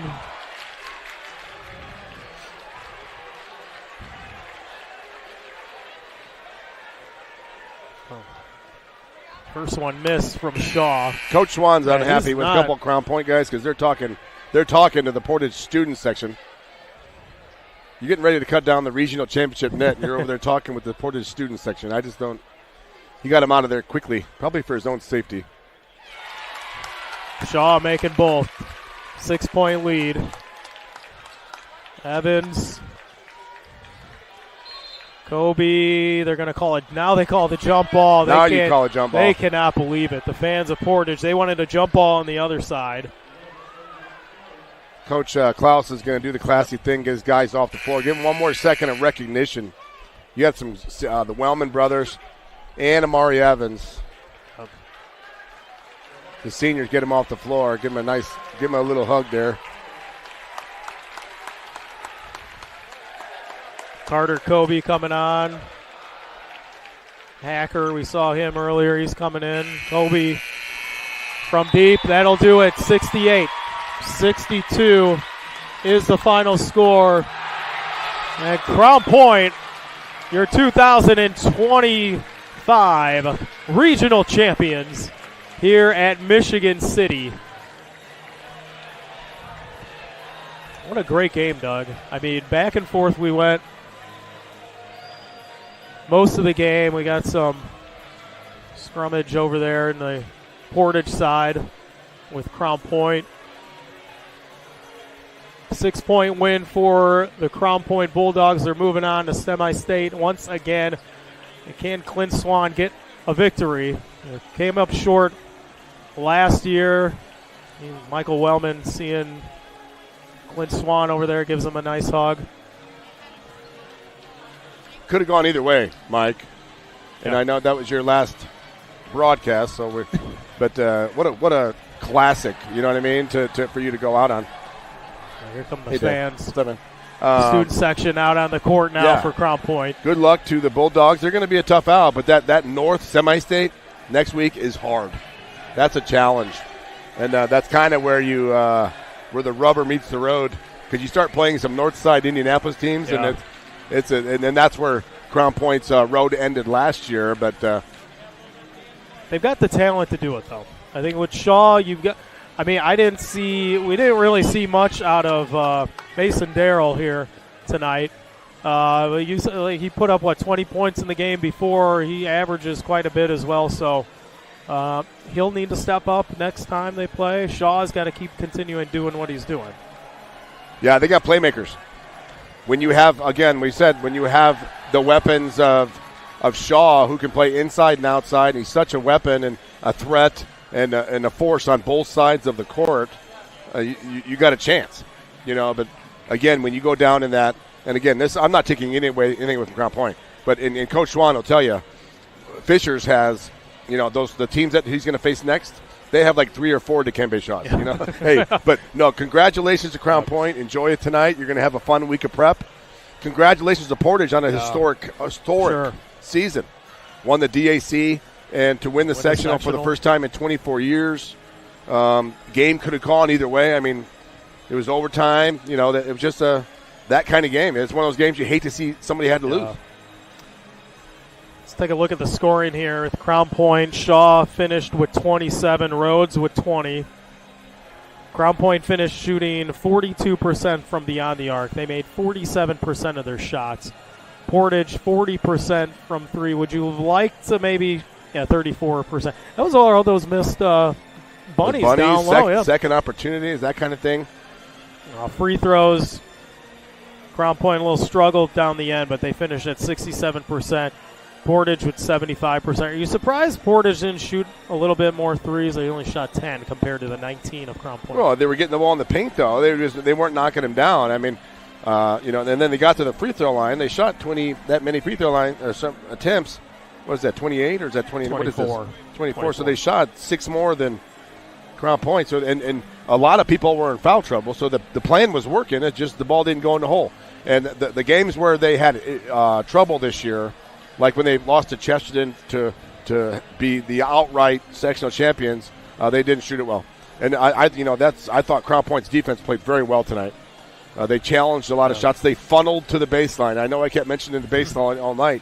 But that's why the ball was going there, So, there's different man-to-man defensive philosophies, but they were funneling the ball to the baseline, and things kind of get stuck down there. Yeah. 68-62. He said Michael Wellman finished with 20 for Portage, Clark with 15. A lot of those points for both of them coming later in the fourth quarter. Yeah. Rhodes finished with 20 for Crown Point. Shaw, like we said, finishing with 27. Let's get to the superhero of the game, the Crowell Company's Lantern Man superhero of the game. The Crowell Company is proud to recognize the superheroes on the basketball court. I'm going to stick with Doug. Who we got? For the superhero, I got to go with Dikembe Shaw, a junior from Crown Point. He's like we said, he's an issue on both sides of the floor, and he's a threat. He's hard to get around, and he's gonna, again, as a junior, he will be on the junior all-star team, and He's got a very high ceiling. Yeah, for sure. I think we're going to take a break or not. Are we taking a break? What's that? Oh, we'll stay here. All right. Doug, we'll get to the Boilermakers Local 374 Blue Collar Player of the Game. It's brought to you by Boilermakers Local 374. Learn about the apprenticeship programs and more at local374.org. I liked Portage Senior number 15, Michael Wellman. He played in foul trouble tonight, but again, as we mentioned, he fouled himself out of the game to stop the clock for Portage to give himself a chance. And what a career. And, again, there's that group of seniors, and I say this because I've seen it firsthand, they're just absolute gym rats. Those are the kind of guys you want to build your program around. Those are the kind of guys that you want your younger people to look up to and say, that's who we want. They're like straight A students, super kids, gym rats. The kids they're the kind of kids you got to find. You're always in the gym, always doing the right thing. You got to shoo them out. Yeah. So that's why he's our blue collar player of the game. We'll name the Iron Workers 395 play of the game. It's presented by Iron Workers Local 395. To find out how you can become an Iron Worker, visit ironworkers395.com. What do you think, Mike? I'm looking for, there was a lot of big plays, a lot of big shots. I had a couple, early on, I had, in that fourth quarter, I had a steal by Evans at the time. That was a big play on the baseline, in the corner. I'm trying to think of this isn't a play, but Clint Swan's taking all these timeouts in the overtime. Yeah, those dead ball timeouts. And key those were to help his team. Saving those timeouts, and be in position to use them, but and also to being able to execute plays. Right. And then, what I also liked was, and this would be a plural, but the fact that he went to that half-court trap in late clock situations. Okay. We're going to take it down to Michael Brenner. He's got, I believe, Kingston Rhodes with us. Welcome down here to the floor at the Wolves Den here with now two-time regional champion Kingston Rhodes. That was a hard-fought game. First off, congratulations. What are the emotions going through right now? Oh, it's a surreal feeling, I don't know, man. 2 times, it's hard to do. It really is, but I'm glad we got it done today. You guys obviously during the regular season had a really tough matchup against Portage. They're still a tough team. What did Coach do this week to kind of make things a little bit different, get your mindset in the right direction here and fight in this game? We really just the same thing, just being more prepared, really just staying together, doing the same thing, just getting better and better in practice. That's it, yeah. One of the things about this community, this Crown Point community, is they always show out. They were here in full force tonight. What has that meant to you to have the crowd behind you all season long? It means a lot to me. It means a lot to the whole team. It brings energy to us. It gets us uplifted. It really helps us playing out there against, other schools and big schools. It helps us, keep going. All right, you had about 20 points in this game. I don't know if you're keeping up with points in the game or not for yourself.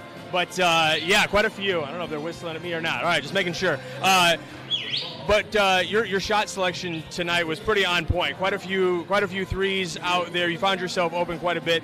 Teammates, I know they're a big part of this game. Talk about your teammates here tonight. They're a very big part of how I've been playing, getting me the ball in good situations, and I've been trusting them and, trusting them to get the ball to me, on the three-point line. I've been shooting better, so I just put all my trust in my teammates when I go out there, especially in games like this.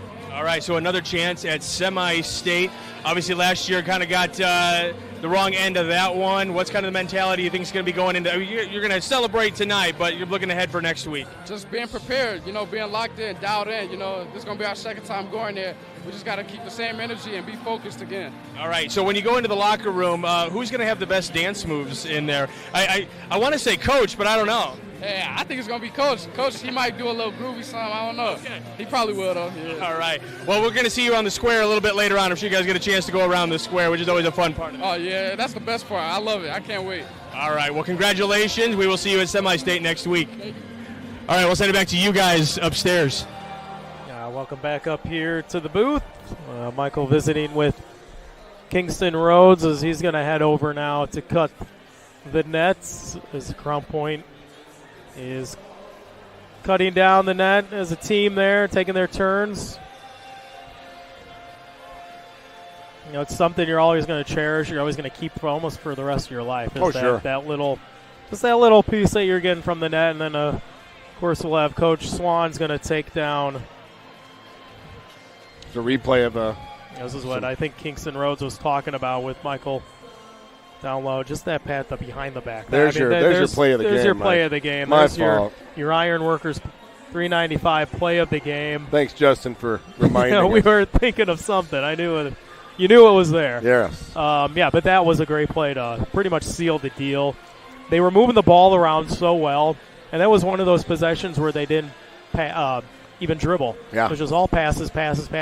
You think of the movie Hoosiers, nobody passes the ball at least 4 or 5 times. Yeah. They probably went about 10 times there. Great ball cutting at the end, and that's a testament to Coach Swan. Yeah, and that's how you break a trap. I mean, it should be with 2 passes out of a trap. They say it's a dunk or a layup, but again, that's just great execution. Great. Thanks for reminding us, Justin, of that play of the game. Perfect. But as you mentioned, real quick, Mike.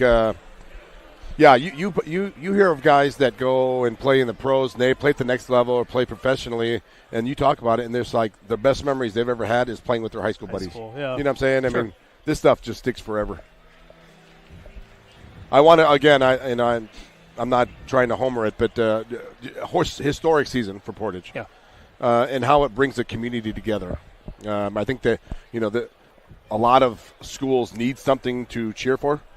And it was a good time for Portage where they, not just a school, a community. A community, exactly. That's what I'm saying. And it's only going to get better, as we mentioned earlier, how the JV team was undefeated, and they're coming out, and the crowd's catching them over there in the corner. But what a season, and what a job by Coach Klaus and his staff. I mean, and again, the future starts now, Coach Swan now. He's a pro at this. Climbing the ladder. Yeah, he's done this a few times. In this gym, yeah. So then you find out. So Crown Point will find out tomorrow who they're playing and where. Yeah. Right? They do a redraw.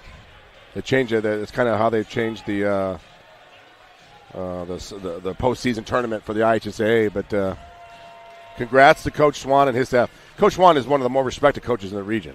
Not only is he very good, lots of wins, over 400 wins. I think this is his 5th or 6th regional. And they expect to win. Mike, there's a difference between expecting to win and hoping to win. And those teams that are in the fight every year, those guys expect to win. They got off the bus expecting to win. And that's as a coach, that's your goal. That's where you want to get your program. Everybody else is kind of hoping to win. Man, I hope we win tonight. You know what I mean? Yeah. But these guys are getting off the bus like, we're coming home with the net. Piece of cake. Yeah. So, but Coach Swan, again, class guy, class coach, does it the right way, and just a really good human being as well. Yeah. In my earlier days when I first started, I would meet with the coach, or try to as much as I could, before the game, and even sending emails to Coach Swan. I mean, this was 10 years ago when I started. Correct. And always so on time with emails. What do you guys need? What do you guys want? Yes. And then when I meet with him, he'd give me whatever I wanted. Yeah. He'd answer all my questions. Sure. He was late for one email. Right. And he said, Mike, I am so sorry I could not get. I mean, that's just the type of guy. And it's genuine. I bet he's genuine about it, too. You know what I mean? Mike Holubowski, an assistant coach, longtime assistant coach, is up there kind of fighting some health issues. So congrats to Mike. Just a long time. He's a lifer. Lifer basketball guy. He was a Hanover Central grad.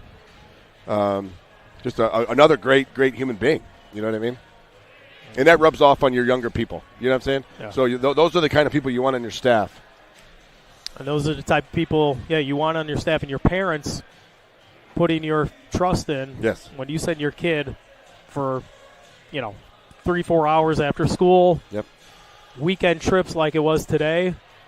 I mean, those are the type of guys you want as leaders, as mentors to your kids, too. And you talk about, a leader in the community, and you're talking about, we've said it probably every season, whether it was Crown Point football, Crown Point wrestling, Crown Point baseball with Coach Strayer. It's just what the expectations of the school. You know what I mean? They're building like a small college campus over there. So they give their student athletes every resource to be successful. We think Michael Brandner's trying to get Dikembe Shaw to come over. They're going to talk here pretty soon. Shaw with a big game with 27 points. And, Michael, when you're ready, take it away. Are ready to go. Michael Brander down here on the floor with Dikembe Shaw, who had 27 points in this one tonight. I know he doesn't care about that. All he cares about is the win. Congratulations, two-time regional champion. Yeah, for sure. I mean, I'm happy. Back-to-back, next week we got 2 more games to get through, so getting prepared for that. 3 games till state championship. That's what the goal is going to be, I'm sure. Talk about a little bit how prep was a little bit different this week. You guys had run through regionals last year, so this is all kind of familiar territory. But what was practice like getting prepared for this game today? Yeah, I mean, practice was hard. Knowing that they came first game, we went to their place and they just demolished us. So practice was hard. Coaches on us a lot. I mean, if there was anybody outside of coach's love, I mean, they'd probably think it would be not so happy. Fair enough. So this game obviously had a lot of ups and downs, a lot of peaks and valleys, getting a little chippy and I'm sure chirpy out there a little from time to time. How did you guys stick with it and stay focused and able to get this win today? Yeah, I know. I think we had 2 techs, so I don't think we handled that the best of our ability, but we stayed focused and we all together as one team, so we all made sure. And the game was close, so we made sure we stay on one accord. I would imagine there was a little extra drive in this game just because of how the regular season matchup went down. Is that how you guys kind of approached that? We need to come back and beat this team and show that we are one of the best in the Duneland. Yeah, for sure. We had that stinger with us earlier in the season where we lost the game, so we for sure had that extra bit of oomph with us. All right, so one thing that we talked, I know covering football, whenever the games would end, obviously there was some dance parties in the locker room. Who's got the best moves in the locker room for you guys during the dance party after a game? The best moves, I would say it's the twins, but they don't always like to get down. So Mason, I said Mason got it. He goes down whenever, however. So I was thinking it was going to be Coach. What are Coach's moves like? Nah, Coach real stiff. Coach real stiff. All right, so the party's going to continue in the locker room after you guys cut down the nets, and then I'm sure it's going to go around the square a little bit. So you guys will start working on next week. I don't know who your opponent's going to be yet, but working on next week. I'm sure there's going to be an extra focus going into next week's semi-state after the way things went down last year. Yeah, for sure. I mean, that's our goal, to get back there and to go past it. So that's what we're focusing on. And then the community. This has been a community behind you guys all year long, the last number of years. What has that meant for you as a player to have the community behind you as much as they have been? Yeah, it means a lot because I know going in my freshman year, we didn't have much people at the games, but now last year we had a lot. This year we got packed Michigan City building, so it means a lot. It means a lot to me and the whole team. All right, well, congratulations. We will see you next week at Semi-State. Best of luck. Thanks very much. Take care. You too. All right, we'll send it back to you guys upstairs. All right, back up here. Thank you, Michael. We met with Dikembe Shaw and talking about the game. 27 points for Dikembe Shaw. Great game for him, especially in that fourth quarter into overtime. I think I had him down for 11 points in the fourth. Let me see, 3, 6.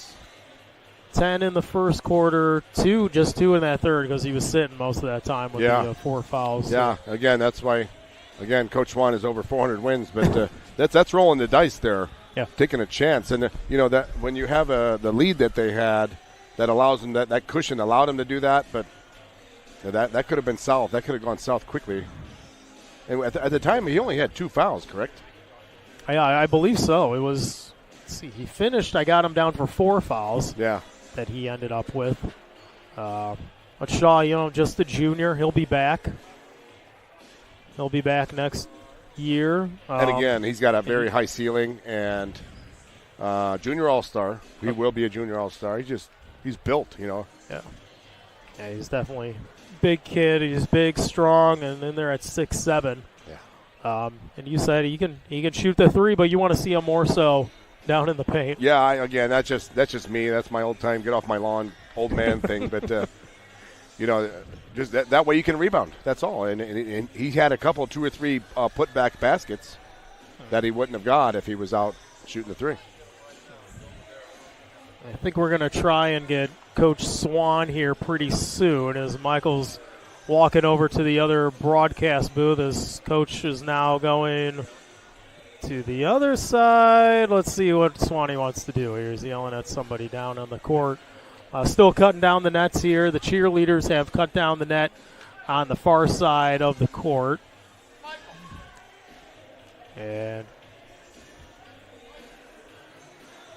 Michael's still trying to get coach. I think he'll be there pretty soon. And the net is completely down here on our side, so the cheerleaders are working on the other end. Again, it's on, we always, the game's the game on the court, but the cheerleaders involved, the bands, those guys are also a huge part of this environment. Yeah. Coach Swan now definitely getting his steps in, isn't he? Jerry Siska meeting him over there, congratulating him. Jerry Siska, former broadcaster here at Region Sports Network.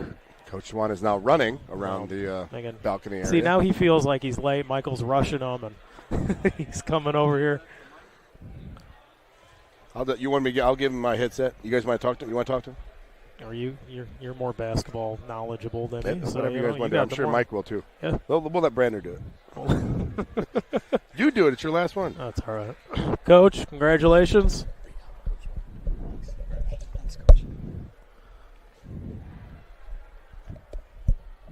Coach is putting the headset on here. Coach, thanks for joining us. Congratulations, Coach. Mike Zajac, Clint Swan here. What's it feel like, another regional championship? Your voice is gone. Exhausting. I was just saying as I was walking up here, I don't remember many games where where I'm more mentally drained than I am after this one. That was tough. That is a great Portage team. That's not a good Portage team. That is a great Portage team, and we were extremely lucky to win. And our kids just stayed the course. They got knocked down a couple times, and there were a few points in the game there where I thought, well, this might be it. This might be when they go on their run and they put it us away. And our guys would come up with that stop. We'd come up with that score. I was just really, really proud of them.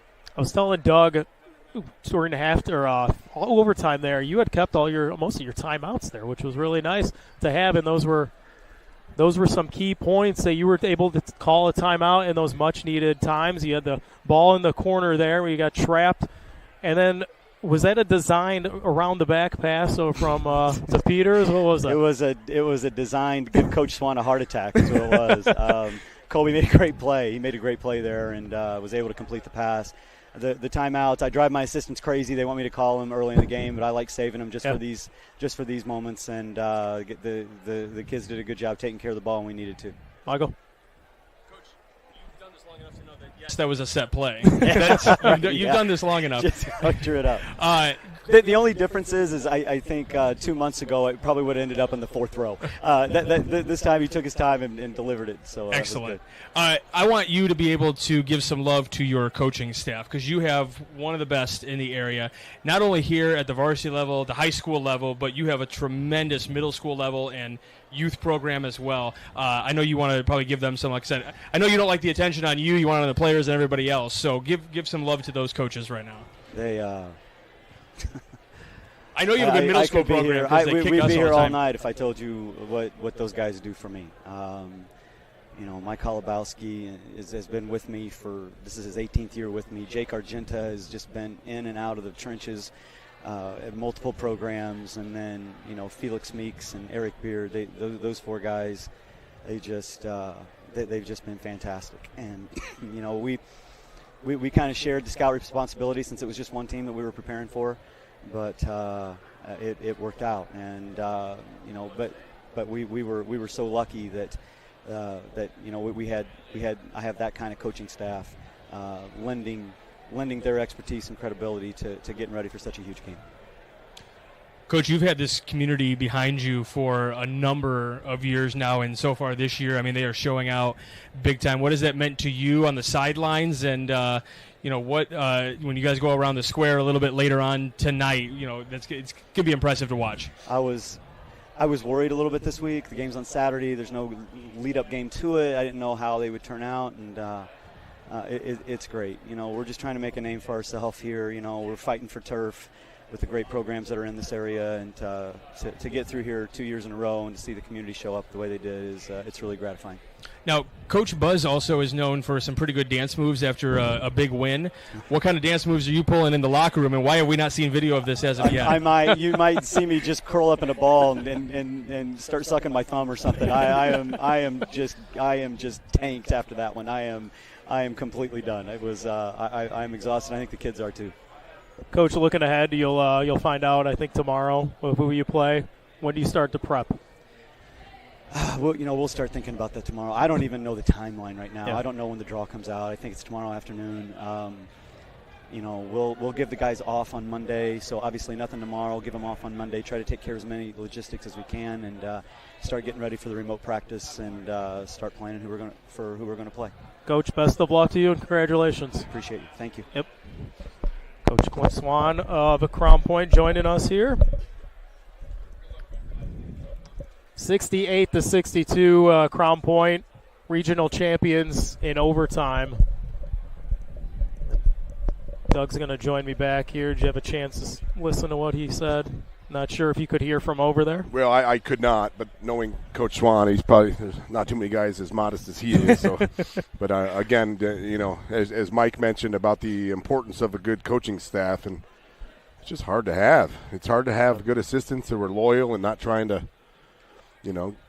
get your back or get some other job. And he's got a good group that does it, and that consistency does, lead to success. I'd ask him about the timeouts, keeping them later in the game, and he said, the assistant coaches kind of get on him about using the timeouts earlier in the game. And he just say, I like to save them. And a perfect example of why. Sure, exactly, and it worked out. It's something you can't take him home with you, So it worked out in his way tonight. But the longer you do it, you end up on the good end of this and the bad end of this. So it worked out for him tonight, and they executed when it mattered there in the overtime situation. Crown Point victorious once again, 68-62. We're going to end things here, and just want to say a big thanks to all you viewers watching as always. On the IHSAA Champions Network, YouTube.com, Region Sports. You listening on audio, Facebook.com/Region Sports Network. Folks here at Region Sports who make this all possible. Executive producer Chris Ramirez. Oops, I'm going to get in trouble with that. Operations manager Rich Castillo. Coordinating producer Zach Miller. Mike Dewan, our sports director.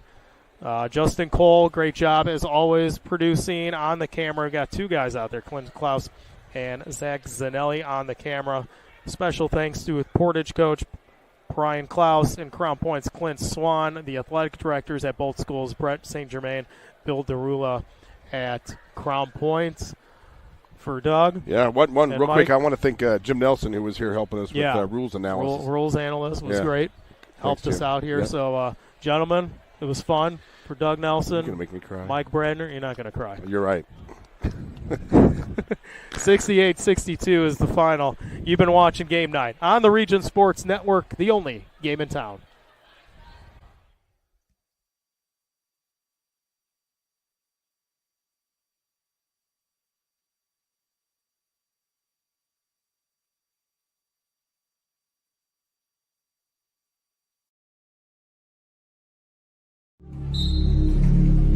Some see a volleyball match. We see a student athlete learning how to be poised under pressure.